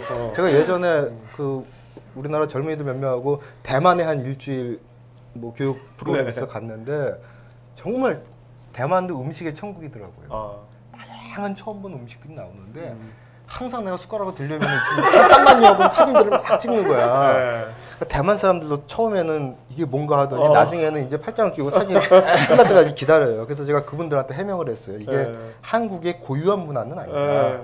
새롭게 만들어진 문화다. 그러니까 뭐 그런 것들 많이 올리는데 그게 결국 뭐냐면은 사실은 자기 컨텐츠가 아니잖아요. 자기 컨텐츠가. 네. 셀카는 어떻게 보면 자기 컨텐츠라고 할 수도 있겠지만은 자기가 어떤 뭐 공을 들여서 만든 컨텐츠는 아니고 어머니가 주신 컨텐츠인 거고 그렇죠? 얼굴은 음식이나 개나 고양이나 그러니까 소셜 네트워크를 무지 많이는 하는데 사실은 자기 컨텐츠를 올려서 교류하는 이런 것들은 그리 많지 않은 것 같아요. 아니면 어디서 퍼온 것 같다가 또 재확산시키는 이런 정도고 그래서 그것이 뭐 아주 뭐 단순한 것이라 하더라도 뭔가 남과 소통을 한다라는 거는 사실은 자기의 생각이나 자기의 표현을 가지고 소통을 해야 진솔한 소통이 되는 거거든요. 그래서 뭔가 좀 어쨌든 자기 컨텐츠를 만들기 위한 좀 그런 노력이 지금 많이 좀 아직은 좀 부족하지 않나 싶어서 네. 그 부분을 좀 강조하고 싶어요. 네, 좀 맞습니다. 네. 자, 이제 오사님 한번. 그 지금 게임 개발 업계에 이렇게 종사하고 계시잖아요. 네. 거의 사실 이렇게 부모님들께 저 게임 관련된 일을 하고 싶습니다라고 하면 사실 반발을 많이 하시는 게 사실이잖아요. 그쪽에 이렇게 인력이 많은지 필요한 인력이 실제적으로 많은지 궁금해요. 잠깐만요. 지금 요즘 보면 게임 개발하는 거 부모님들 좋아하지 않나요? 유망업종 아니에요? 한동안은 뭐 이제 NC나 넥슨 같은 데서 굉장히 이제 큰 기업이 됐으니까 이제 좋아하시다가 요즘 이제 컴과도 사실 많이 좀 인기가 떨어진 걸로 알고 있거든요. 분명히 저 때는 제가 삽자에 낮아서 컴과를 못 갈 정도로 컴과가 인기가 있었는데 제가 졸업할 때 같은 상황이 또 확 바뀌더라고요. 그래서 그런 종류의 그러니까 지금 한국 사회는 조금 경직돼서 좀 보수적으로 직업을 추천하는 분위기인 것 같아요. 뭐 공무원이라던가 뭐 이제 사자 쪽 좀 네. 이제 물론 이제 부모님들은 자기 자식들이 오래 하길 원하니까. 근데 사실 이제 또 미국이나 실리콘밸리로 가면 이제 상황이 완전히 바뀌고 있고. 근데 어쨌든 이제 정말 사람이 부족하냐라고 얘기를 했는데 오늘 이제 제가 게임 쪽 이제 넥슨에서 진행하는 게임 컨퍼런스를 갔다 왔어요. 네. 거기서 이제 옛날에 라그나로크 온라인이라는 게임을 만든 김학규 씨가 이제 누가 질문을 던졌어요. 취업하기 힘들다고. 네. 근데 이제 그분이 이제 이렇게 대답했죠. 회사는 항상 사람이 없어서 난리다라고. 대부분의 게임 회사는 사람이 없어서 힘들어요. 물론 이거는 이제 그분들은 조금 싸고 일 잘하시는 인재들 가르칠 필요 없고 그런 걸 원하셔서 그렇게 차이가 나기도 하는데 지금 게임 산업이 이제 10만 정도라고 얘기를 하고 10만 명 정도. 그 중에 이제 5만 명 정도 이제 게임 방이라든가 그런 쪽 유통업체고 실제로 이제 게임 개발에 관련된 사람이 5만 명 정도거든요. 또 어쨌든 제 주변에서는 항상 일 잘하는 개발자가 있으면 소개시켜줘. 뭐 사람이 항상 부족해. 왜 이렇게 사람이 없냐? 프로그래머 필요해요. 유니티 개발하는 사람 없나요?를 항상 들어요 저는. 네. 그래서 이제 뭐 근데 뭐 또 정작 일할 데가 없어라고 하시는 분이 간혹 계시긴 하니까 이제 그거는 뭐 그분 연봉이라든가 경력 여러 가지 이제 복합적인 요인이 있는 거니까. 근데 어쨌든 제가 하고 싶은 말은 항상 사람이 필요하다. 네. 그리고 사람이 필요한 거는 중국도 일본도 사실 한국 게임 개발자라는 거는 전 세계적으로 인기 있는 네. 왜냐하면 온라인 게임이라는 모바일 게임이라는 그러니까 한국처럼 이렇게 인터넷이 확 깔린 동네가 없잖아요. 네. 나라가 없잖아요. 네. 그래서 한국 온라인 게임 쪽에서는 정말 여러분이 상상도 하기 힘든 여러 가지 일들이 굉장히 많이 일어났어요. 그리고 그런 일들을 다른 나라는 이제 하나하나 겪을 거란 말이에요. 뭐 사실 서버도 많이 죽여본 사람이 잘 한다고. 근데 이렇게 많은 사람들이 몰려본다든가 그런 것들을 경험해본 사람이 유리하니까. 그래서 뭐 영어나 아니면 중국어 하시면은 야, 중국어 못해도 된다. 통역 붙였으니까 중국에 집 줄 테니까 와라라고 해서 건너가시는 분들도 있고. 네. 그래서 사실 그게 일자리가 줄어들 거라고는 걱정은 안 해요, 저는. 그러면 그 어떤 게임 산업에 대해서 어떻게 생각하십니까? 게임 산업의 미래에 대해서 어떻게 생각하세요? 앞으로 우리나라 게임 산업이 앞으로도 계속해서 외국에서 한류처럼 앞으로 계속해서 더 그 경쟁력이 있다고 보시고 게임 산업의 발전을 보시는지 어떻게 보세요? 한국 게임 산업만 얘기를 하면은 이제 냉정하게 얘기해서 사실 지금 이제 여러분들 게임 중독법이라던가 셧다운제 같은 것들이 있잖아요. 이제 그런 것들이 큰 회사들은 사실 그렇게 크게 데미지가 없어요. 뭐 그래서 넥슨 NC는 뭐 계속 사람 뽑고 계속 전 세계에다 게임 팔면서 잘 지낼 텐데 이게 이제 장벽이 돼 갖고 작은 회사들이 커지지 못하고 있거든요. 그런 부분이 저는 좀 걱정이기는 해요. 하지만은 이제 또 미국 쪽 실리콘밸리 뭐 일본도 지금 이제 비디오 게임 쪽으로 더 안 되니까 모바일 게임 쪽 여러분 이제 퍼즐 앤 드래곤 같은 거 혹시 하시는 분 계시다면 알겠지만은 뭐 그런 것들 굉장히 많이들 하거든요. 그래서 약간 흐름이 바뀌면서 계속 산업은 이제 굉장히 발전을 이제 모바일 넘어가서 패러다임 시프트가 일어났고 그리고 이제 모바일 디바이스가 이제 정길남 박사님이 NDC 때 얘기를 하신 건데 이제 지금보다 아프리카 쪽에 이제 스마트폰 같은 게 풀리면서 몇십억 대가 더 풀릴 거다. 여기 게임이 들어갈 거 아니냐. 그렇죠. 게임은 이제 개발하는 게임을 만드는 사람들은 계속 늘어날 거예요. 전 세계적으로는 즐기는 사람들도 늘어날 거고. 근데 이제 그게 한국 게임 산업만 보면은 창업을 하라 그러면 참 힘든 상황이죠. 네. 왜냐하면 한국에다 게임을 팔기에는 너무 시장이 시장도 시장이지만은 규제가 너무 힘들죠. 그래서 그런 여러 가지 사실 다양한 장르가 나오고 그래야지 그 중에서 하나가 더 성공하고 그렇죠. 그런 건데 좀 다양한 장르가 확보가 되지 않는 상황이라서 한국은 그런 부분이 좀 걱정이기는 해요. 근데 이제 그건 뭐 이미 나가 있는 개발자들이라던가 그런 사람들이 노력해서 바꿔야 하는 거니까. 네. 실제로 바꾸려고 노력을 하고 있기도 하고. 네. 자, 그럼 이제 그 세 분한테 아무래도 오늘 이제 뭐 이런 이공계분들 또 이공계 관심 있는 분들 다 있으니까 그 지금 각자 이제 기술이 지금 이제 어떻게 좀 변화하고 있는 건지 큰 다양성이. 그다음에 거기에서 이제 요새 뭐 사물 인터넷, 뭐 빅데이터, 뭐 요새 여러 말도 많잖아요. 근데 이제 그런 거에서 우리 지금 대학생들이 어차피 이 친구들이 한 지금부터 5년 뒤, 10년 뒤에 어떻게 보면 사회인이 돼서 뭐 직장생활 열심히 할 거 아닙니까? 그러면 그때쯤 가서는 어떤 기회가 있을 수가 있는 건지 그런 거 좀 말씀 좀 해주시죠. 네. 각자 관점을. 김 대표님부터. 예. 어려운 질문이시네요. 근데 시대라는 걸 사실 예측을 할 수 있으면 좋을 텐데 예측하기 상당히 어려운 거고. 근데 저는 이렇게 용어가 나오는 거에 대해서도 사실 사물 인터넷이 저희가 5년 전만 해도 유비쿼터스라는 단어였는데 지금 유비쿼터스를 저희가 얘기하면 이게 약간 닭살이 돋습니다. 그렇죠?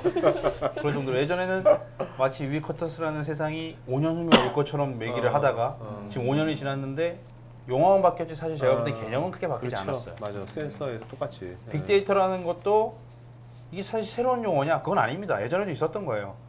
근데 마치 새로운 용어처럼 새롭게 만들어내죠. 근데 저는 이런 용어에 대해서도 한참 고민을 해보면 이게 사실 우리의 환경을 변화하는 것 같지만 이게 어떻게 보면 몇몇 거대 기업들이 우리의 삶을 만들어가는 거라고 생각을 하거든요. 왜냐면 이 산업을 움직여야 되는데 그 관련된 기업들이 보시면 이 용어들을 만들어내는 기업들이 있습니다. 언론이 있고 그 언론들은 항상 새로운 용어를 만들어내요.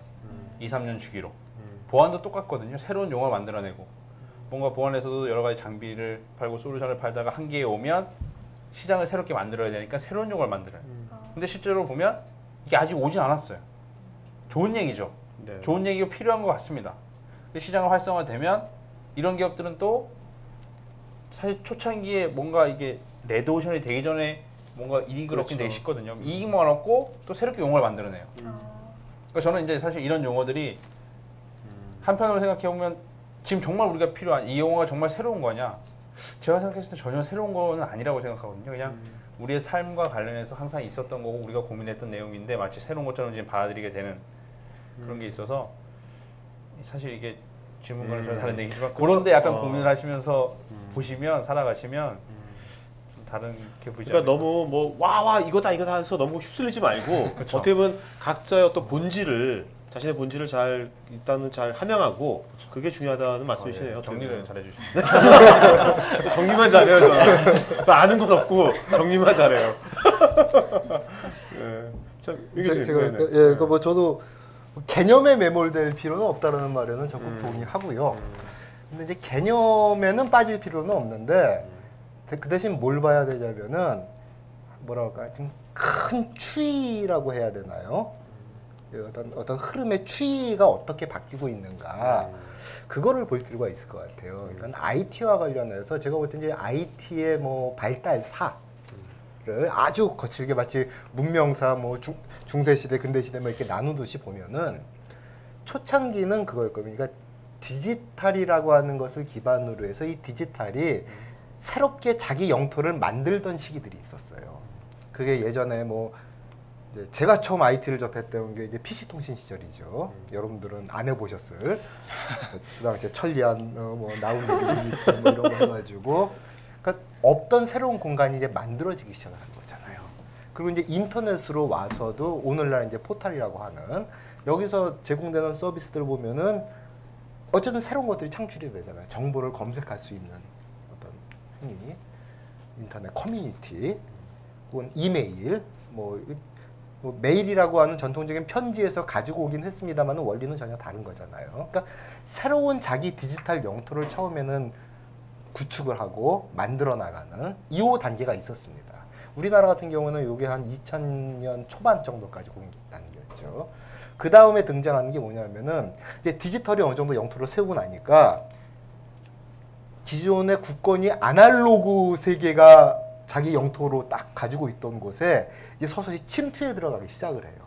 그래서 아날로그에 깃발이 꽂혀 있던 것을 점차 디지털 깃발로 바꿔나갑니다. 그러니까 뭐 비유적으로 얘기한다면 이제 자기 영토를 세우고 그 다음에는 아날로그를 디지털을 식민지화시키는 2호 단계로 가는 거잖아요. 그러니까는 뭐 시장도 마찬가지죠. 새로운 이제 온라인 상거래 사이트들 이런 것들이 만들어지면서 전통적인 아날로그 시장은 몰락하고 서점도 마찬가지가 됐고 뭐 교육기관도 저 같은 경우도 지금 있는 곳이 사이버 대학이라는 데 있단 말이죠. 대학이라고 하는 수백 년의 인류 역사를 지탱해온 중요한 교육기관이 디지털로 바뀌고 있고 지금은 아예 뭐 외국 같은 경우에는 무크라고 해서 대학 울타리를 뛰어넘은 새로운 온라인 교육 환경들이 만들어지고 있고 그러니까 이런 것들이 이제 아날로그 형태를 침탈해가는 그 단계가 지금까지 오고 있는 것이에요. 이제 앞으로 여러분들이 준비해야 할 단계는 분명 이제 그 다음 단계에 뭐가 올 것이냐. 사실은 이제 이거를 예측을 해야 될 거예요. 그래서 이거를 예측할 때 흔히 이제 뭐 개념화 시켜서 많이 이야기하는 게 아까도 우리가 계속 이야기했던 융합에 대한 이야기들을 많이 하는 겁니다. 이제는. 그래서 뭔가 이제 디지털을 중심으로 해서 새로운 무엇인가가 만들어지고 거기에 아날로그적인 전통적인 이런 것들이 같이 들어오고 그래서 이제 융합의 트렌드가 있고 또 하나의 추이는 뭐냐면은 이 디지털이 아직까지 자신의 영토화하지 못한 곳이 어디였냐면은 인간의 몸이었어요. 인간의 몸. 근데 이제 점차 인간의 몸을 디지털화하고 네트워크화하기 위한 다양한 시도들이 지금 나오고 있는 거잖아요. 그런 것들이 지금 제일 가시적인 게 뭐 웨어러블이라든지 그 다음에 사실은 사물 인터넷도 이제 그런 맥락이고 인간과 인간의 환경을 같이 네트워크화시키는 이런 거니까. 그러니까 이제 이렇게 이제 제3단계, 그러니까 인간의 몸을 네트워크화 시켜가는 이런 식으로 이제 디지털의 발달이 또 이루어지고 있다. 그러면 그 속에서 뭔가 나의 어떤 새로운 비전, 직업적인 비전이 될 수도 있겠고, 뭐 여러 가지 나의 사회적인 어떤 목표가 무엇으로 삼을 것이냐, 이런 것들을 이제 찾아가는 그런 노력을 할 필요가 있겠죠. 근데 그것이 과연 무엇이냐라고 했을 때 저도 물론 지금 뭐 제가 뭐 점쟁이가 아니니까 이거다라고 여러분들 손에 쥐어줄 수는 없겠지만은 이제 지금의 환경에서 뭔가 직업을 찾을 필요는 없을 것 같아요. 그러니까 인터넷 초창기에 되게 각광받았던 직업들이 불과 한 10년이 지나서 지금 보면은 별 볼 일 없는 직업이 된 것들이 꽤 많이 있거든요. 없어진 것들도 있고 지금 가장 각광을 받는 직업이라 하더라도 여러분들이 이제 사회에 진출해서 조금 몇 년이 지나고 나면은 또 그 여건이 바뀔 수도 있기 때문에 이제 미래에 무엇을 필요로 하는가 사실은 좀 그런 것들을 예측할 필요가 있겠고 그거는 같이 고민을 해서 찾아봐야 할 문제겠죠. 네. 자, 오샤님. 네. 그러니까 이제 게임 산업의 미래에 대한 얘기를 하면 되는 건가요? 아니 그냥 그 본인이 생각하는 이제 네. 그 대학생들한테 이제 학생들이 이제 어떤 기회가 있을 것 같은지 이제 기술이 이렇게 발전해 나가면 네. 일단 아까 슬쩍 보니까 여기 계신 분들 거의 다 프로그래밍 공부하시고 계셨잖아요. 그렇죠? 네. 그 제가 질문 올린 거 혹시 보셨나요? 네이버 밴드에? 제가 이제 하고 싶은 게 혹시 있는지 그리고 그걸 할 수 있는 방법에 대해서 얘기를 했었는데 아까 3월 인터넷 얘기하셨잖아요. 사실 유비쿼터스에서 이야기만 바뀌었고 오는 것 같지는 않다라고 말씀하셨는데 저는 조금 생각이 달라요. 지금 아마존 이제 미국 그 열대우림 말고 미국에 있는 만 가도 문이 열리면 와이파이로 휴대폰에 보내주는 거 3만 원을 팔아요. 그게 어떻게 됐냐면은 킥스타터라고 여러분들 크라우드 펀딩이라고 하면 이제 들어보실 수 있는데 이제 킥스타터 같은 걸로 사람들이 자기가 만들고 싶은 그러니까 이게 이 3월 인터넷이 되니까 결국 부품값이 싸져서 가능해진 거긴 한데 라즈베리 파이 같은 그런 작은 서버에다가 붙여갖고 그냥 와이파이 기능 한 5만 원 정도면 붙으니까 나 이런 걸 만들고 싶은데 너희들 돈을 좀 모아줘 하면 이제 와 나도 보고 싶어하고 돈을 모아서 이제 그런 것들을 이제 시제품을 중국에서 만들고 그 이제 상품화 되면은 쫙 뿌려지는 거죠. 그런 식으로 지금 게임에서는 오큘러스 리프트라고 이거 어떤 거냐면은 헤드 마운트 디스플레이거든요. 머리에 쓰는 디스플레이예요. 네. 이제 막 나와서 아직 실기가 나오진 않고 이제 좀 유명한 게임 개발자가 좀 밀고 그래서 약간 유명해졌고 페이스북이 샀어요. 최근에 페이스북이 샀다가 뉴스에 나왔을 거예요. 오큘러스 리프트를 좀 비싸게 샀는데 제가 금액 같은 거 잘 기억하는 스타일이 아니라고. 그분들은 뭘 하고 싶었냐면은 사실 말씀하신 것처럼 20년 전에도 머리에 헬멧 쓰는 모니터가 있었어요. 그때는 굉장히 무겁고 비쌌죠. 근데 저는 이제 그걸 궁금해서 써봤어요. 사갖고 써봤어요. 40만 원 정도면은 이제 미국에서 배송받아갖고 써볼 수 있는 거예요. 써봤더니 이제 센서가 있어요. 자기가 고개를 돌리면 화면이 따라가기 때문에 정말 안에 있는 것 같이 느낄 수가 있거든요. 물론 이제 이게 게임이 미래냐 하면 또 이제 왈가왈부가 많아요. 왜냐하면은 헤드 마운트 디스플레이를 쓰고 게임을 할 수 있느냐는 또 이제 별개의 문제이기 때문에 또 어쨌든 그 사람들은 자기가 하고 싶은 걸 하고 싶어서 그 사람들이 이제 막 휴대폰 부품을 액정 뜯어갖고 얼굴에 달고 그냥 센서 달고 시작한 거거든요. 가격이 싸니까. 근데 이제 자기가 보고 싶어서 만들고 이제 지금 사실 큰 회사들이 그런 헤드 마운트 디스플레이에 투자를 안 하고 있는 상황이었거든요. 근데 이게 나오고 이제 소니가 자기네들도 게임용 헤드 마운트 디스플레이를 만들겠다. 삼성도 준비 중이라는 얘기가 있어요. 지금 미래가 생긴 거거든요. 이건 이제 예측을 하셔야 한다고 생각하셨는데 저는 이걸 예측할 수 있다고 생각하지는 않아요. 여러분이 지금 자기한테 뭐가 필요한지 엔지니어잖아요. 만들 수 있잖아요.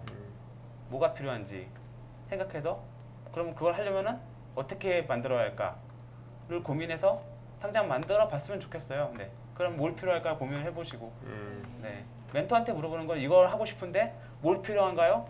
기술을 좀 내놔봐라. 싸게 하려면 어떻게 해야 하나 같은 걸 해야지 멘토한테 어디로 가면 돼요? 같은 거 물어보는 건 사실 크게 그렇죠. 도움이 안 될 것 같아요. 멘토도 모르는데 지금. 네.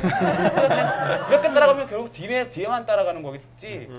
뒤를 따라가서는 사실 어떻게 될지 모르는 거잖아요. 사실 맨 앞에 사람은 돈을 벌고 뒤에 사람들은 따라가는 거잖아요.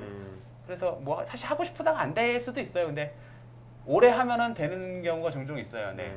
근데 하고 싶은 일을 하면은 오래 갈 수 있는 확률이 좀 더 높은 것 같고 그리고 어쨌든 여러분은 저는 이제 제가 게임 프로그래머 이전에 게임 개발자전 프로그래머라는 사실을 너무 감사하고 행복하고 네. 내 자식들도 프로그래밍을 꼭 시킬 거다라고 생각하거든요. 물론 이제 한국에서 프로그래밍을 해라라는 것도 다른 얘기예요. 네. 근데 뭔가 그러니까 프로그래밍은 뭐 이제 프로그래머가 아니더라도 앞으로는 해야 할 것 같다라는 건 이제 저희가 계속 얘기를 하고 있고. 지금 지금 말씀. 네. 그럼 지금 꼭 개발자가 아닌 길을 걸을 사람도 네. 문과생도 앞으로 시대는 프로그램을 다 할 줄 아는 게 좋다고 생각하십니까?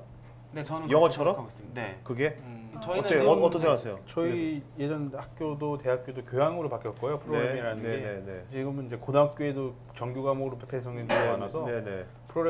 프로그래밍이라는 게 네. 단순 프로그램을 짜기 위한 언어가 아니라 네. 우리가 수학이나 과학처럼 사고력을 증진시키는 사실 하나의 방안이 될 수 있는 거기 때문에 그런 식으로도 많이 외국에서는 많이 진행이 되고 있고 국내에서 바뀌고 있는 거라고 생각합니다. 뭐 사회학과생도 배우는데 생각합니까? 네, 우리나라도 그래서 뭐 최근에 뭐 초중고등학교에서도 코딩 가르쳐야 된다, 네, 뭐 이런 논란도 있었고 네. 실제 교육부에서도 검토를 한 걸로 알고 있어요. 네, 네. 그런데 뭐 그게 또 여러 또 이제 이견들이 있어서 뭐 사실 우리나라 정부에서 뭐 하려면 오래 걸리잖아요. 뭐 잘 안 되고 있는데 그래서 저는 이제 뭐 프로그래밍도 필요하고 또 하나는 이거 이제 또 미래 꼭 반드시 또 누구나 이제 갖춰야 할 소양이 전 디자인을 또 해야 된다고 봐요. 디자인. 네. 그러니까 뭐 저보고도 저도 디자인하라고 하면 전 못해요. 저는 중고등학교 때 미술 점수 맨날 낙제를 받던 사람인데 정말 소질이 없는데 이게 이제는 사실은 기술이라고 하는 거는 아주 빠른 속도로 대체가 됩니다. 계속 대체가 되고 그러니까 기술이 가지고 있는 생명력은 점점 짧아져요. 특정한 기술이 가지고 있는. 그래서 사실 그거 계속 쫓아가려면은 죽어나오는데 기술 위에 앞으로 놓일 것이 저는 디자인이라고 봐요. 그게 왜 그러냐면 아까도 이제 헬멧 얘기도 하셨고 하는데 이제 웨어러블 기반으로 가면요. 요즘 이제 구글 글래스 많이 보셨잖아요. 네. 인터넷에서. 근데 사실 그거 나보고 평소에 이런 데 올 때 쓰고 오라고 그러면은 저는 못 써요. 여러분들 쓰겠어요? 안 쓴다고요. 그 뭐냐면은 기술이 문제가 아니라 인간의 욕망은요. 아무리 좋은 기술이 이걸 날 구현을 시켜줘도 내가 원하는 걸 구현시켜줘도 그걸 하고 있는 내 모습이 남들 볼 때 우스워 보이면 안 합니다. 그렇죠. 안 해요. 제일 중요한 거는 어떤 심미적인 욕구 이런 것들이거든요. 그러니까 웨어러블 컴퓨팅과 관련한 기술들은 아주 빠른 속도로 발전하겠지만 실제 그게 상용화되려면 사람들에게 채택이 돼야 되고 소비자들한테 사람들로 하여금 그것을 구매하게 이용하게 만드는 가장 큰 요인은 특히나 몸에 지니고 다니는 거는 이건 디자인이에요. 그러니까 근데 이런 것들은 그냥 뭐 생활 디자인 평소에 하던 사람이 쉽게 전환할 수 있는 건 아니에요. 그러니까 오히려 이런 기술을 아는 사람이 디자인적인 이런 감수성을 같이 가지고 있어야 가능한 거고요. 또 하나는 이제 3D 프린터 요즘 또 많이 나오잖아요. 뭐 아직까지는 좀 뭐 쓸만한 것들은 워낙 고가이기 때문에. 근데 저는 머지않아 이제 가격이 많이 다운되고 대중화된다. 그러면은 사실은 이제 제조업은 상당 부분 몰락을 하거든요. 그럼 내가 필요한 건 우리 집에 있는 3D 프린터로 내가 웬만한 일상용품 그냥 출력을 해서 쓰는 거예요. 그러면은 근데 모든 개개인이 다 디자인을 할 수는 없잖아요. 그러면은 틀림없이 이미 지금 그런 것들 벌써 나오고 있는데 다양한 그 3D 프린터로 뽑아낼 수 있는 제품들의 디자인 파일들을 거래할 수 있는 이제 마켓플레이스가 만들어질 겁니다. 네. 그러니까 이제는 포털이 인터넷을 장악하는 게 아니라 그런 사이트가 장악할 거예요. 그러면은 개개인들이 자기가 디자인 능력을 가지고 있는 사람들이 디자인을 거기다가 올려서 뭐 거래를 한다라든지 뭐 이런 식으로 해서 이제 개개인이 다 무엇인가를 제작을 하는 이런 시대가 되면은 결국은 제품의 질이나 가격보다도 어떤 디자인이 더 사람들의 마음을 끌 수 있는가. 그러니까 디자인이 곧 경쟁력이 되는 그런 시대로 가기 때문에 프로그래밍 능력 못지않게 이제 디자인 능력도 네. 모든 사람들에게 거의 기본적인 교양 수준으로 갖추어야 할 저는 그런 시대가 또 올 거라고. 자, 만약에 김 대표님은 뭐 같은 이제 이런 이공계 후배들한테 요런 거 하나는 좀 갖춰라. 뭐 이공계니까 뭐 프로그램 말고 하나 갖추라면 어떤 걸 갖추라고 있어요? 이공계라서 저희는 딱히 갖춰야 될 게 그냥 일반적으로 제가 그냥 말씀드려도 되나요? 네네네네. 저는 일반적으로 그냥 어린 친구들이나 대학교 친구들한테 얘기해주고 싶은 거는 그러니까 최근에 그러니까 직업의 귀천일이 없다는 얘기 많이 하잖아요. 내가 하고 싶은 걸 하고 살면 그렇죠? 그게 삶이 사실 돈을 많이 버는 게 중요한 게 아니라 그게 행복한 삶이 될 수도 있는 건데 내가 하고 싶은 걸 찾을 수 없는 환경이 요즘 많이 돼가고 있다. 그게 왜냐면 왜 요즘 예전에는 그런 얘기 없었습니다. 하고 싶은 걸 하면서 살아야지. 근데 요즘 들어서 뭔가 하고 싶은 걸 하고 사는 사람이 적다 보니까 그렇게 하는 사람이 마치 특별해 보이는 것처럼. 저는 그 모든 게 어렸을 때부터 요즘은 너무 자기 결정권 없이 살아온다고 생각하거든요. 네. 대학교 올 때까지 부모님이 해주는 정해진 틀대로 내가 고등학교 선택하는 것도 아니고 내가 뭐를 스스로 선택해보는 게 없이 주위의 선택을 강요받아 오면서 20대를 맞습니다. 그 20대에 내가 뭔가를 선택을 해야 되는데 이제 선택할 기회가 주어지는데 그렇게 살아온 흔적이 없다 보니까 네. 선택을 못하는 거죠. 그래서 저는 어렸을 때도 그렇고 지금 20대가 되셨지만 자기가 선택할 수 있는 많은 환경에 노출돼, 그러니까 스스로 하려고 그러면 또 쉽지가 않아요 이게. 그래서 자기 스스로를 그런 환경에 자꾸 노출시킬 필요가 있습니다. 아르바이트도 해보시고, 아르바이트를 해봐야 내가 서비스 직업에 적성이 맞는지 아닌지도 알 수 있거든요. 네. 해봐야 아는 거거든. 그래서 다양한 경험을 해보면, 그렇다고 다양한 경험을 한다고 해서 그럼 여러분들이 정말 하고 싶은 걸 찾을 수 있냐? 그건 또 아닙니다. 하지만 최소한 내가 하기 싫은 일은 피해갈 수 있는 삶을 살 수 있지 않냐? 그렇죠? 어렸을 때부터 그게 됐으면 좋겠지만 저는 제가 고등학교 때부터 제가 하고 싶은 거를 선택해서 지금까지 사실 10년 넘게 지금 하고 있는데 그 이유가 저는 중고등학교까지 사실 밖에서 뛰어놀았거든요. 네. 겨울 되면 가서 얼음 깨서 고기 잡고 여름에는 쏘가리 잡고 막 이렇게 놀았습니다. 어디 뭐 원시 시대 사셨어요? 깨구리 잡아먹고 막 이렇게 토끼도 막 잡고 막 이렇게 사실 자연에서 이렇게 아니, 한국에서 뛰어놀다 태어났어요? 보니까 한국에서 네, 한국에서 태어났어요? 태어났어요. 손에서 자라다 보니까 사실 그렇게 자라다 보니까 부모님의 강요가 없었어요. 저는 대학교도 제 스스로 선택했고 모든 선택을 지금 직업부터 해서 부모님이 강요를 안 하시고 저 스스로 선택을 해왔거든요. 네. 그러다 보니까 제가 하고 싶은 걸 좀 이른 나이에 찾지 않았나 이렇게 생각을 해서 지금 내가 뭘 해야 되는지를 잘 모르겠으면 최대한 내가 뭔가를 선택해보고 내가 관심이 뭐가 있는지를 알려면 그런 환경에 자꾸 노출을 시키시면서 살아가시는 게 좀 좋을 것 네, 같아요. 알겠습니다. 자, 이제 그 여러분들 이제 지링답 시간 이제 뭐 궁금한 것들 편하게 얘기하세요. 예, 편하게. 자, 마이크 좀 줄까요? 마이크? 어차피 지금 마이크. 마이크 하나 누구 좀 껴서 줄래요? 마이크? 아마도 띄워가지고. 아니, 띄어서. 좀. 네, 하면 돼요? 네, 하면 돼요. 처음에 지금 제가 2학년인데요. 컴퓨터공학과 2학년이에요. 근데 1학년 때 처음에 이제 한 번도 안 해본 프로그래밍을 하잖아요. 그래서 너무 재밌어가지고 이제 과제도 내주면은 열심히 해가지고 막 완성을 해야겠다는 뿌듯함에 했거든요. 근데 이제 1학년 2학기가 되니까 교수님이 그냥 컴퓨터 시장이 되게 크다고 학점도 낮아도 취업을 할 수 있고 할 수 있고 또 사람을 너무 부족해가지고 아무 과나 다 할 수 있대요. 그래서 공부를 좀 소홀히 해서 2학년 됐어요. 근데 이제는 그냥 하다 보니까 뿌듯함보다 아, 이걸로 내가 밥 벌어먹고 살아야 되는데 해야겠다 이런 생각이 있거든요. 그런 저한테 좀 조언 좀 해주세요. 제가 네. 생각할 때는 뭐 제가 간단하게 아까 오 이사님도 말씀하셨지만 지금 시장에 사람이 많다고 하는데 쓸만한 사람이 없다 그러잖아요. 직업을 뭐를 하든 제가 볼 때 먹고 사는데 문제는 없습니다. 지금 상경에서 뭘 하든 먹고 살 수 있죠. 아르바이트해도 먹고 살 수 있고. 다만 내가 누구나 똑같은 그런 프로그래밍을 전공하지 않은 사람들이 요즘도 6개월 동안 뭐 학원 다니면 다들 프로그래머 하라고 다닐 수도 있어요. 할 수도 있고. 그렇게 삶을 살 거냐? 아니면 난 프로그래머를 만약에 선택을 하셨으면 그쪽 분야에서 내가 정말 특별한 프로그래머가 되고 싶냐? 누굴 리딩하고 이끌어가고 저희가 여기 멘토로 앉아 있는 것처럼 그 분야에서 멘토를 하면서 그런 주도적인 삶을 살아가냐? 그건 사실 전혀 틀린 문제거든요. 그거는 그렇게 평범하게 사실 공부에서는 이루기가 좀 어렵다고 생각을 해서 그 직업이 많은 거랑 그죠?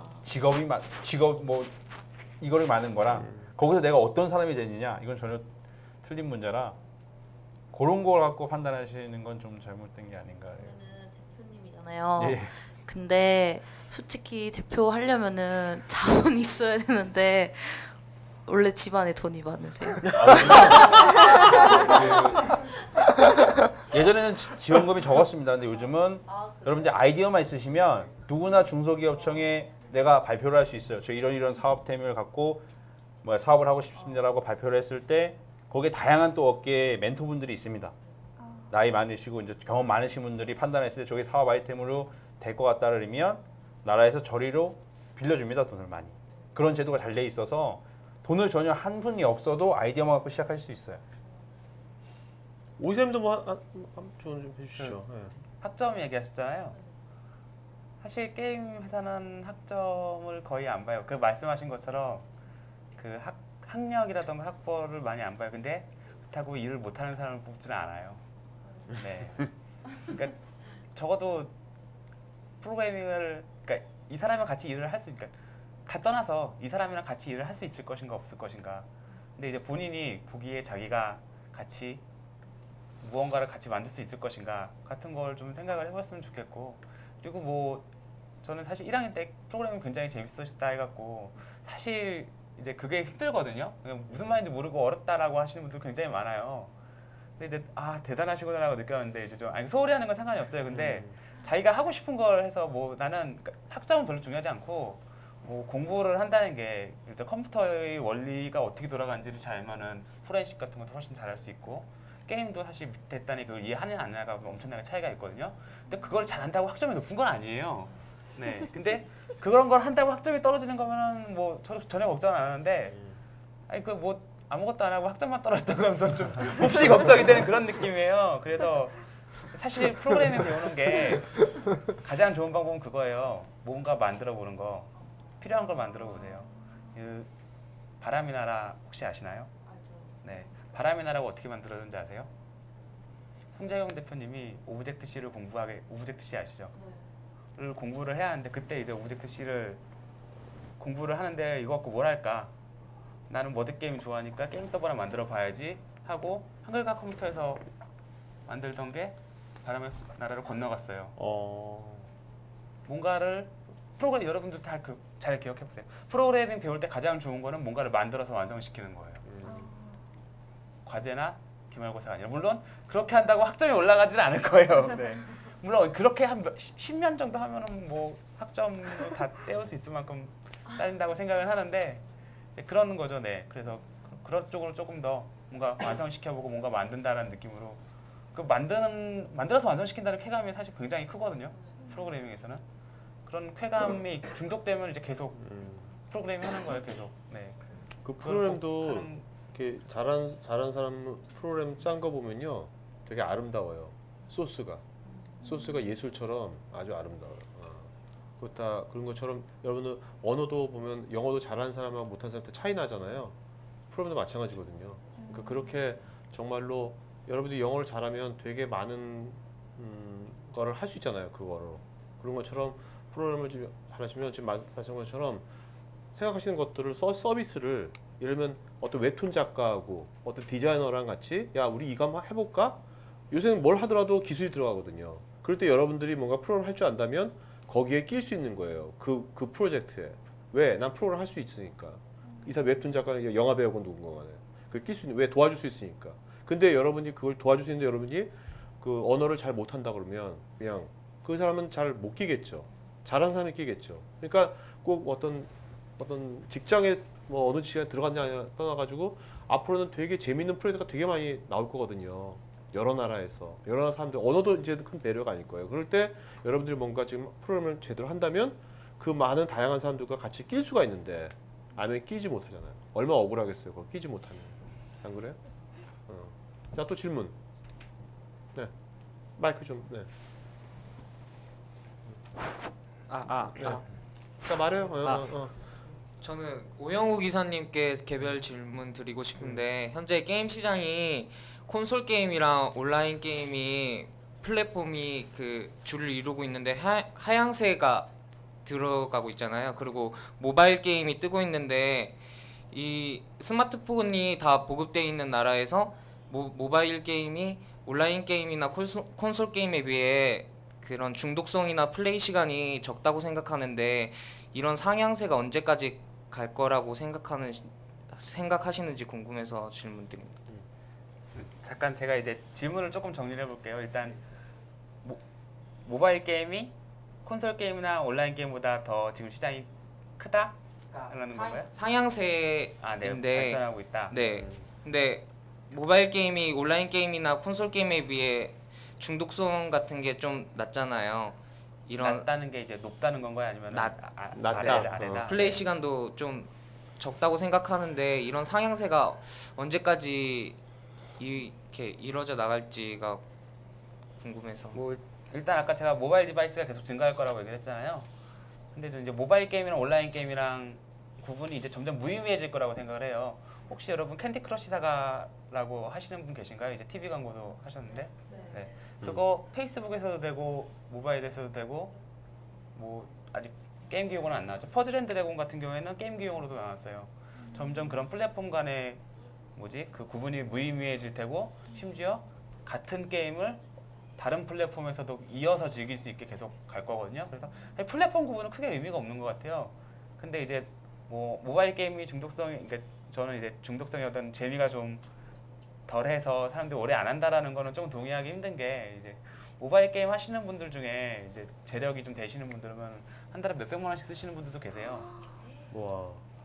근데 그분들은 이제 뭐 술 마시는 것보다 이게 훨씬 더 적은 비용으로 재밌게 시간을 보낼 수 있어라고 이제 상대적 만족감이 높으니까 이렇게 쓰시는 건데, 그래서 뭐 특별히 어떤 게임이, 그러니까 게임마다 다른 거지 플랫폼이 갈리는 건 아닌 것 같아요. 그리고 아까 비디오 게임 얘기도 하셨는데 아직도 북미랑 일본은 비디오 게임이 훨씬 강세라서 조금 뭐 이제 여러 가지 다들 의견들이 약간씩 달라요.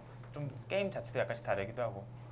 그래서 뭐 그때 상황마다 다르다라는 거에서 생각을 하고, 만약에 혹시 게임 생각하시는 거 있으시면은 그냥 자기가 좋아하는 쪽을 파는 게 제일 좋지 않나라는 생각을 해요. 왜냐하면 자기가 좋아하는 게임을 파면은 재밌어질 확률이 좀 더 올라가니까. 네. 자, 또 질문? 네.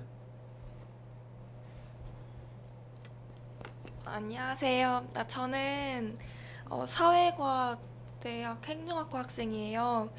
그런데 프로그래밍에 관심이 있어서 처음부터 차근차근 배워보고 싶은데 어떻게 하면 좀 제대로 또 적은 비용으로 배울 수 있을까, 그런 좀 효율적으로 배울 수 있는 방법을 알고 싶습니다. 왜 돈이 없어요? 좀 효율적으로 하고 제가 네. 네, 제가 계속 말을 하는 것 같아갖고 지금 두 분한테 너무 죄송스러운데, 아니 괜찮아요. 혹시 실례가 된다면 기분이 나쁘시다면 대답 안 하셔도 상관없어요? 남자친구 있으세요? 아니 뭐 프로그래밍 하는 사람이 혹시 뭐 가족이라던가 친구가 있으면 그게 제일 빨라요. 프로그램을 붙잡고 모르는 거 있을 때부터 계속 찔러가면서 이걸 가르쳐줘 제일 빠르고요. 사실 수업은 좀 어렵죠. 네. 학교에서 가르쳐주는 수업은 좀 어렵기 때문에 이제 좀 일단은 물어볼 사람 하나 만들어갖고 계속 물어보는 게 제일 빠르고요.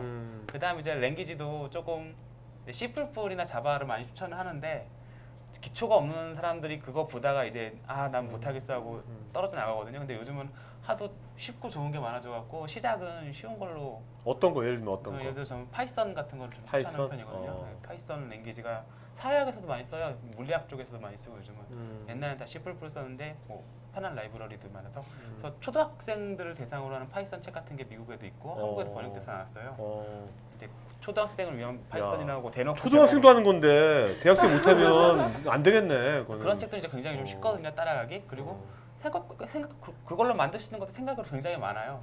아마 원하는 것들은 또 그걸로 거의 다 만들 수 있으실 거예요. 이제 아까 얘기했듯이 뭐 만들고 싶은 거를 좀 만들 수 있는 규모로 너무 큰 거는 안 되니까 또 페이스북을 만든다 그러면은 이제 페이스북을 처음 서비스할 때처럼 만들 수 있겠지만 지금 같은 걸 만들면 굉장히 오래 걸릴 거 아니에요.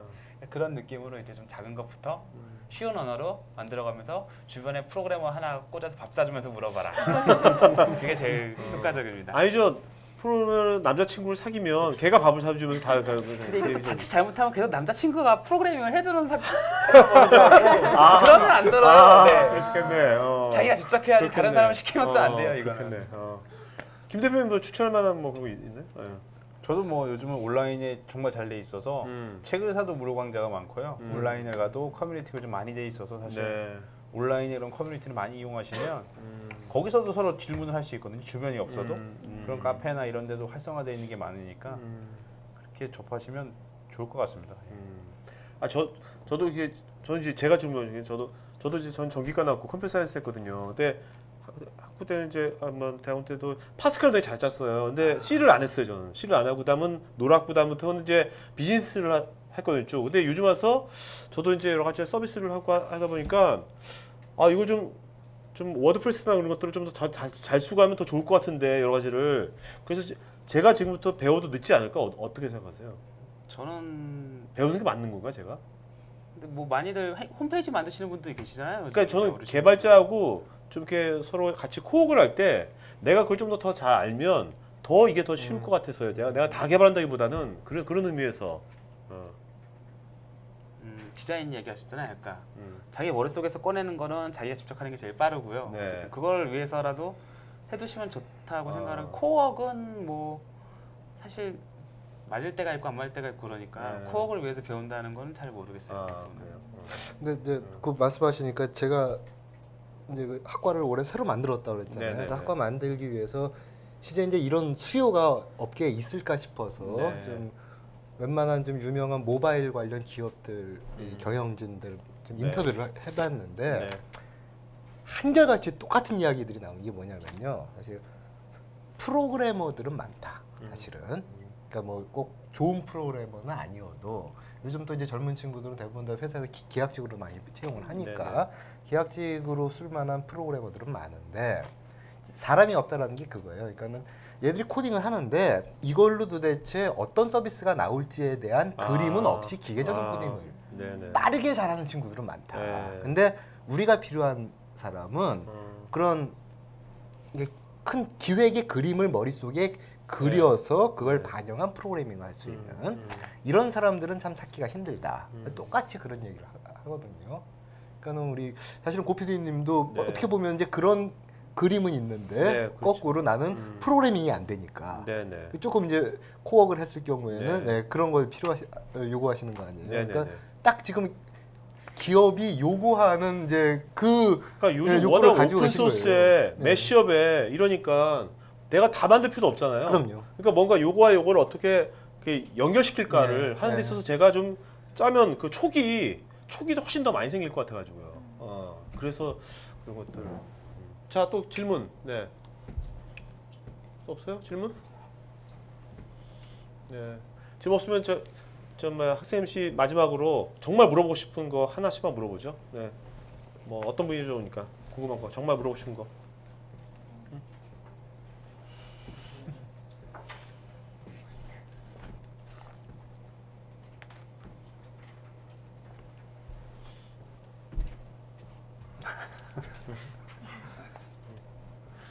그 아까 제가 이제 질문 드리려다가 말았는데 아까 중간에 그 뭐지 지방대에 나오셨다고 잠깐 얘기를 하셨는데 혹시 그 학벌이 조금 어떻게 이제 지금까지 오시기에서 뭐 어려움이 있었으면 어려움이 있었다든지 뭐 별로 상관없었으면 상관없으면 이런 식의 좀 얘기를 해주셨으면 좋겠습니다. 저는 지방에 태어났고 저희가 아들이 4명인데 제 장남입니다. 막내는 지금 중학교 2학년, 저랑 18살 차이가 나는데 그러니까 촌에서 우리나라는 촌이 사실 뭐 대작을 하는 게 아니라 소작용인데 최근에 뭐 여러 가지 그런 이유 때문에 여러분이 많이 하시는 뭐 고추나 제가 강원도 평창인데 고추나 감자나 뭐 이런 걸 키워서는 웬만한 규모로 해서는 사실 돈을 벌기가 아들 하나 대학교 보내기도 어렵습니다. 네. 정말 어렵죠. 저희 때는 사실 저는 뭐 서울로 가야 되겠다는 꼭 꿈이 있지 않고 국립대를 가야 되겠다. 서울대를 못 가니까 제 지방에 이제 국립대를 간 거죠. 네네. 그래서 이제 가게 됐는데 지방대를 가면서 예전부터 저는 꿈을 일찍 정했으니까 고등학교 때 정했으니까 자신감은 되게 많았어요. 어디 나서도 좋아하고 고등학교 때 또 회장도 했었고 해서 자신감이 또 넘치다 보니까 학벌이 있지만 결국 실력이 있고 능력이 있으면 뽑아줄 거다 이런 자신감을 갖고 대학교 때도 열심히 공부를 했었죠. 그러고 나서 지금도 이제 그런 자신감이 있었는데 제가 대학원을 갈 때는 그러니까 대학교를 공부하고 막상 사회로 진출하려고 하니까 학벌에 대한 두려움이 아니라 나는 바로 내가 원하는 실무적인 작업을 해보고 싶은데 대학교를 졸업하고 그 당시만 해도 보안 쪽으로 가면 사실 제가 보안을 전문으로 공부하는 게 아니니까 뭘 할지 모르단 말이죠. 근데 제가 하고 싶은 걸 하고 싶었어요. 그래서 저는 주위에 이제 조언도 있고 해서 대학원을 그럼 가봐라. 그럼 그나마 너가 하고 싶은 데를 바로 좀 할 수 있는 그런 기회가 좀 더 많아질 거다 해서 저는 대학원을 갔었죠. 네. 대학원을 갈 때 이제 그때서 이제 처음 알아본 거죠. 대학원을 쭉 해보니까 그 당시에 이제 정보보호 쪽으로는 지금도 그렇지만 이제 고려대학교의 정보보호 대학원이 가장 좋대요. 그래서 네. 그래 그럼 이왕 갈 거면 좋은 데로 가자. 그래서 그때 이제 처음 마음가짐이 내가 이 대학원을 위해서 최선을 다해 내가 나중에 내 스스로에게 물어봤을 때 부끄럽지 않을 정도로 최선의 노력을 해서 3번까지 하겠다. 1년 반이거든요. 3번까지 해서 트라이해서 안 되면 저도 제 인생에 뭔가 열심히 했는데 내가 안 되니까 네. 취업을 하거나 다른 길을 찾아보겠다라고 해서 사실 시도를 했는데 운 좋게 첫 번째 됐어요. 네, 그래서 다녔는데 졸업할 때쯤 느낀 게 큰 게 뭐냐면 지방대는 그러니까 저는 이제 고려대학교 뭐 우리 스카이 대학이라고 네네. 하는 대학이 있잖아요. 고등학교 때 지금은 이제 지방 추천제나 이런 게 있어서 많이 가는데 저희 때만 해도 서울 연고대를 가면 지방에 거의 아직까지는 현수막을 붙입니다. 네. 그럴 정도의 이제 큰 대학이죠. 지방에서 봤을 때. 왜냐면 저희는 학원도 안 다니거든요. 과외라는 게 없습니다. 네. 자율학습에 그냥 의존합니다. 고등학교 3년에. 네. 그렇게 해서 이제 그랬는데 신기하게 됐죠. 저 친구들은 나랑 뭔가 틀린가?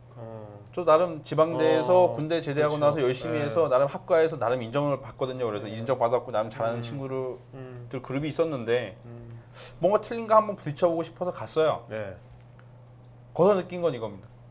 어느 학교나 그 가까이 보면 한 10% 15%는 정말 자기가 하고 싶어서 열심히 하는 친구들이 있어요. 네. 제가 볼 때 이 친구들의 실력 차이는 거의 없다고 제가 보거든요. 왜냐면 네. 가서 제가 느낀 것도 그런 거고. 다만 느낀 건 이거죠. 평균적인 실력 차이는 너무 크구나. 왜냐면 좋은 대학에 다니는 학생들은 내가 이거에 관심이 크게 없고 내 진로가 아니더라도 대학교를 나오면 사회적으로 보호해주는 이 대학이기 때문에 취업되는 역할이 크다 보니까 그런 거에 따라서 공부를 열심히 합니다. 저는 평균적으로. 네. 네. 근데 지방대는 정말 이 실력이 있지 않으면 네. 그런 사회가 보호해주지 못하다 보니까 사실 많은 반 이상이 졸업증이라도 따자 이런 식으로 많이 다니거든요. 분위기가 이렇게. 네. 내가 졸업한 다음에 첫 번째로 느낀 건 그래서 이제 대학원을 갔을 때 뭐 제 동기들을 비난하는 건 아니고 그런 건 아니지만 객관적으로 그냥 봤을 때 제가 대학교 때 나름 열심히 3, 4학년 때 나름 이쪽에 관심이 있어서 공부하던 친구들이랑 객관적인 실력을 비등했을 때 제가 대학원을 가서 만난 친구들이 더 실력이 좋다고 얘기할 수 있는 친구들이 몇 안 돼요. 네. 근데 저는 제 지방대학에 제가 원하던 정보과학과에 대학원이 있었으면 전 지방대에 갔을 겁니다. 근데 저희 대학원에 없었기 때문에 저는 이제 딴 데로 옮겼는데 졸업할 때 느낀 건 그 당시에 그 수많은 애들 중에 다 지방대에 대학원을 갔거든요. 저는 이쪽 대학원을 왔고 네. 저는 이제 물론 뭐 원하는 이게 있어서 그쪽 걸 갔지만 제 동기들 수많은 동기들이 객관적으로 비교해 보면 졸업을 하는 즈음에서 회사에 넣으면 30군데를 넣으면 30군데 서류는 다 통과돼. 그 다음에 이제 면접에서 갈리는 거잖아요, 어쨌든. 네. 근데 제 동기들, 같이 했던 동기들 정말 100번 지원합니다. 100번 지원하는데 서류도 통과를 못해요. 제가 볼 땐 그 친구가 뭐 2년 만에 실력이 크게 낮아지거나 그런 건 아니거든요. 그래서 아직까지 제가 볼 때는 그렇다고 해서 실력이 뭐 너무 그게 크냐 그렇게 따지면 사실 너무 그렇기 때문에 그런데 아직까지도 그런 게 많이 있는 것 같기는 합니다. 그래서 저는 이제 제가 지금까지 여기서 뭐 대표도 할 수 있는 그런 것들이 어떻게 보면 제가 지방대를 갔으면 그 당시에는 자신감도 있었지만 네. 거기 갔으면 지금의 이만한 거를 사실 이루기가 좀 어렵지 않았을까 사실 안타깝기도 하고. 근데 제가 지방대를 출신이서 그런지 저는 이제 향후에 언젠가는 그런 것들을 좀 극복하게 만들게 하기 위해서 스스로 저희 회사만큼이라도 뭔가 노력을 하고 있고 열심히 노력을 하고 있는데 아직까지 그런 게 좀 있는 것 같아요. 네. 오케이. 네. 자. 저는 민 교수님께 여쭤보고 싶은 게 있는데 아까 요새 이제 융합이 대세라고 하셨잖아요. 사실 융합적인 사고를 기른다는 게 너무 좀 뭐죠? 이렇게 광범위한 그런 내용이라서 어떻게 하면 그런 사고를 좀 기를 수 있을지 네. 궁금해요. 그래서 사실 저희 학과에서 이제 2학기에 새로 개설할 과목이 융합적 아이디어 트레이닝이라는 과목이 있는데, 예, 제가 강의할 건 아니고요. 다른 전문가 이제 위쪽에서 할 건데 이렇게 들어보실 기회가 있으면 좋을 것 같은데, 그러니까 사람들이 보통 융합하면은 그러잖아요. 야, 이거 한 우물만 파도 네. 전문가 되기 힘든데. 네, 맞아요. 야, 이것도 알고 이것도 알고 저것도 다 알고 그걸 더 어떻게 하고 살아. 이거 좀 말이 좋아 그런 거지 이거 힘든 거 아니야. 이제 그런 이야기 하나 하고요. 두 번째는 뭔가 어쨌든 어떤 뭐 프로젝트를 수행을 한다라든지 어떤 과업을 수행할 때 한 사람이 융합적인 지식을 갖는 것보다는 그냥 분야별 전문가 여러 데려다 놓고 같이 방에 집어넣고 거기서 하면은 그래도 효율적인 거 아니야? 뭐 그렇게 생각을 합니다. 그것도 하나의 방법이긴 방법이겠죠. 근데 이제 융합적인 내가 지식을 갖는다라는 거는 여러 분야의 전문가가 된다라는 의미는 아닌 것 같아요. 근데 물론 그 중에서 한 분야에 뿌리는 두고 있어야 됩니다. 내가 기술적인 영역이 됐건 기술 안에서도 그게 보안이면 보안, 뭐 프로그래밍이면 프로그래밍, 뭐 등등등 어떤 분야든지 간에 기본적인 나의 뿌리는 하나의 좀 깊은 전문성을 가지고는 있어야 하되 거기서 이제 나무로 비유하면은 나무가 뿌리만 있는 나무는 없잖아요. 그다음에 거기서 이제 가지를 치는 거 아닙니까? 근데 그 가지가 여러 다양한 영역으로 걸쳐져 있으면은 사실은 이제 그게 가장 현실적이고 가장 이제 모범적인 그 방식인 것 같아요. 근데 그걸 하기 위해서는 결국은 그거예요. 첫 번째 중요한 거는 마인드의 문제인데, 그러니까 배타적인 마인드를 가지고 있는 사람은 결코 융합적인 이런 것들을 가질 수가 없어요. 그러니까는 나는 어쨌든 내가 이 분야의 전문가인데 어떤 하나의 과제가 있다, 하나의 현안이 있다 했을 때 아까 우리도 보안 문제 가지고도 보안 업계 입장과 제 입장과 네. 뭐 서로 무슨 충돌하는 이야기는 아니지만 접근 방식이 달랐잖아요. 그렇죠. 그런 것처럼 하나의 현안을 놓고도 이미 지금의 사회는 다양한 영역에서 다 그것들에 관심을 갖고 조명하고 뭔가 거기서 답을 찾기 위한 움직임들을 보이고 있기 때문에 야, 이거는 지금 내 영토인데 저쪽에서 치고 들어오려고 하는 거 커트시키고 담장을 쌓으려는 그런 마인드 가지고는 결코 이제 융합적인 그런 걸 가질 수가 없다라는, 그래서 결국 이제 좀 개방적인 마인드가 가장 중요하다라는 말씀을 드리고 싶고요. 그다음에 두 번째는 융합을 통해서 그러면 융합적인 능력을 가지고 무엇을 도모하냐 할 때 기존에 이미 사회적으로 많은 것들은 어떤 문제가 있다. 이 문제를 해결하기 위한 답은 무엇이다라는 것들이 세팅돼 있는 것들이 사실은 상당히 많아요.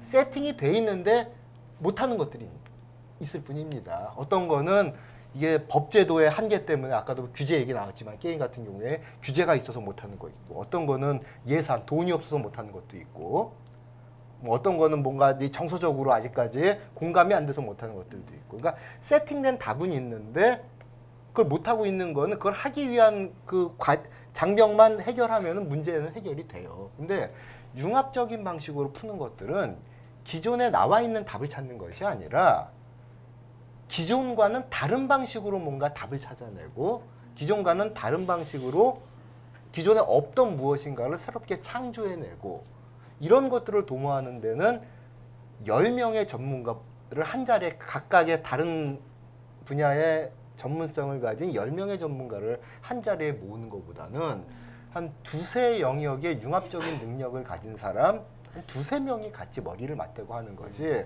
훨씬 더 창조적인 이런 해결 방안이나 생산성을 보여준다는 거죠. 그래서 이제 그런 측면에서 융합적인 이런 역량과 또 능력 이런 것들이 이제 앞으로 필요한 부분들이 많아지겠죠. 제가 여기 혹시 하나만 더 네네네. 드려도 될까요? 게임 쪽에 이제 촉망받는 직군이라는 것도 있어요. 게임 쪽에도. 그래도 뭐 빅데이터 같은 것도 이제 있을 수 있는데 지금 테크니컬 아티스트라는 직군이 있거든요. 근데 이제 아티스트라고 부르면 이제 그래픽 디자이너 이제 그림 그리시는 분들이잖아요. 게임 안에서.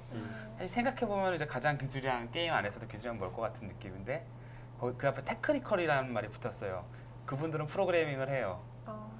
그러니까 그분들이 하시는 일은 게임 안에서 그래픽을 자기가 원하는 그래픽들을 얼마나 그 3D 렌더링 과정을 잘 보여서 이쁘게 보일지 그런 것들을 이제 고민하시는 분들이거든요. 말씀하신 융합이 이제 여기서 일어난 건데 그분들은 이제 프로그래머도 혼자서 못하고 그래픽 디자이너도 혼자서 못하는 그런 다양한 문제를 정말 해결을 해요. 뭐 아티스트들이 쓸 수 있는 방법으로 게임에 대한 문제를 프로그래머들이 고생하면 그걸 해결한다던가 아니면 그림 그리는 사람들이 이걸 계속 똑같은 일 계속 반복하면서 고생하고 있으면 프로그래밍적인 방법으로 고생한다. 물론 이제 그분 말씀하신 것처럼 베이스는 어디 뭐 그래픽 디자인 두고 계시던 프로그래머에 두고 계시던 그렇게는 두고 계시는데 근데 이제 그분들이 이제 완전히 다른다기보다는 이제 사실 아티스트랑 프로그래머들이 쓰는 용어도 좀 다르거든요. 일종의 통역 같은 것도 해주시는 분들인데 그런 종류의 융합 통섭 굉장히 중요한 것 같고 게임 쪽에서도 그런 종류의 직군이 있다. 여기 그림 그리시는 분이 계실 것 같지는 않은데 네, 그런 것도 있을 수 있을 것 같아요. 저는 여러분들한테 융합평가라면 저는 제 개인적으로는 일단은 여러분들이 지금 각 전공이 있을 거 아니에요. 잘 하고 싶은 게 전문성이 있으면 그 전문성에다가 그 스토리텔링 능력만 저는 같이 있더라도 엄청난 융합형이 인재가 될 거예요. 저 같은 경우는 저도 이제 제가 IT 벤처 기업가고 지금 이제 저도 이공계를 나와서 좀 하고 있지만 제가 지금 보면은 이렇게 IT 방송도 하고 있고 뭐 그런 것도 많이 하고 있거든요. 근데 제가 몸값이 비싸요. 제가 사회 한번 보면 시간당 400 받아요. 지금 진짜. 근데 그 이유가 그럼 내가 왜 어떻게 400을 받느냐? 그 진행을 할 때 IT 전문가랑 진행을 하는데 유재석이 와도 나보다 못하는 거예요. 왜? 유재석은 기술을 모르잖아요. 저는 기술을 아는데 그러면 저같이 기술 아는 사람도 많아요. 많은데 보통 기술을 아는 사람들은 표현을 잘 못해요. 감성적으로 그런 걸 기술을 아는 사람들은 보통 이렇게 팩트만 얘기하고 하는데 저는 좀 원래 문과적인 기질이 있었는지 몰라도 저는 이제 그런 것들을 그 기술을 뭔가 그걸 감성 있게 표현하고 하는 것 알면서 그게 되게 중요합니다. 그렇게 하니까 되게 유니크하게 제 포지션이 생기는 거예요. 그런 것처럼 여러분들도 지금 각자가 지금 뭔가 여러분들 전문성이 있으면 거기다가 뭔가 그것을 표현하고 그래서 질문하는 거 저는 그 표현이 거창하게 생각하지 마시고요. 일단 모든 이런 거 있을 때 질문을 자꾸 해버려야 돼요. 질문을. 고민을 어떤 사람 만났으면 누굴 만나더라도 궁금한 걸 자꾸 이렇게 진부한 질문하지 마요. 진부한 질문 정말 의미 없어. 정말로 정말 아이 같은 호기심으로 궁금한 거를 자꾸 물어보는 데서부터 이렇게 그게 출발되는 거지. 여러분들 갑자기 필드 받아서 뭐 엄청난 스토리텔링 능력 아무리 강의 듣는다고 되지 않는다고 보거든요. 그러니까 저는 이제 그런 것을 좀 해서 다음번에 이런 거 할 때는 꼭 MC 같은 거 자주 해봐요. 어때 해보니까 훨씬 낫지? 어때요? 두 사람 해보니까 오늘? 되게 그냥 패널로 들었을 때보다 굉장히 이렇게 직접 질문을 하고 제가 궁금한 걸 직접 물어보니까 좀 더 많이 와닿았던 것 같아요. 어땠어요? 저도 이제 제가 물어보고 싶은 거를 이제 여기 앉아 계신 분들보다 우선적으로 얘기할 수 있으니까 그런 점이 좋은 것 같아요. 오케이. 자 그럼 오늘 수고하신 그 이상현 그다음에 최원선 두 학생한테 박수 부탁드리겠습니다. 그다음에 그 오늘 멘토님들 마지막 짧게 한 말씀 해주고 마치는 걸 하죠. 네, 먼저 김 대표님부터. 네. 예, 감사합니다. 네.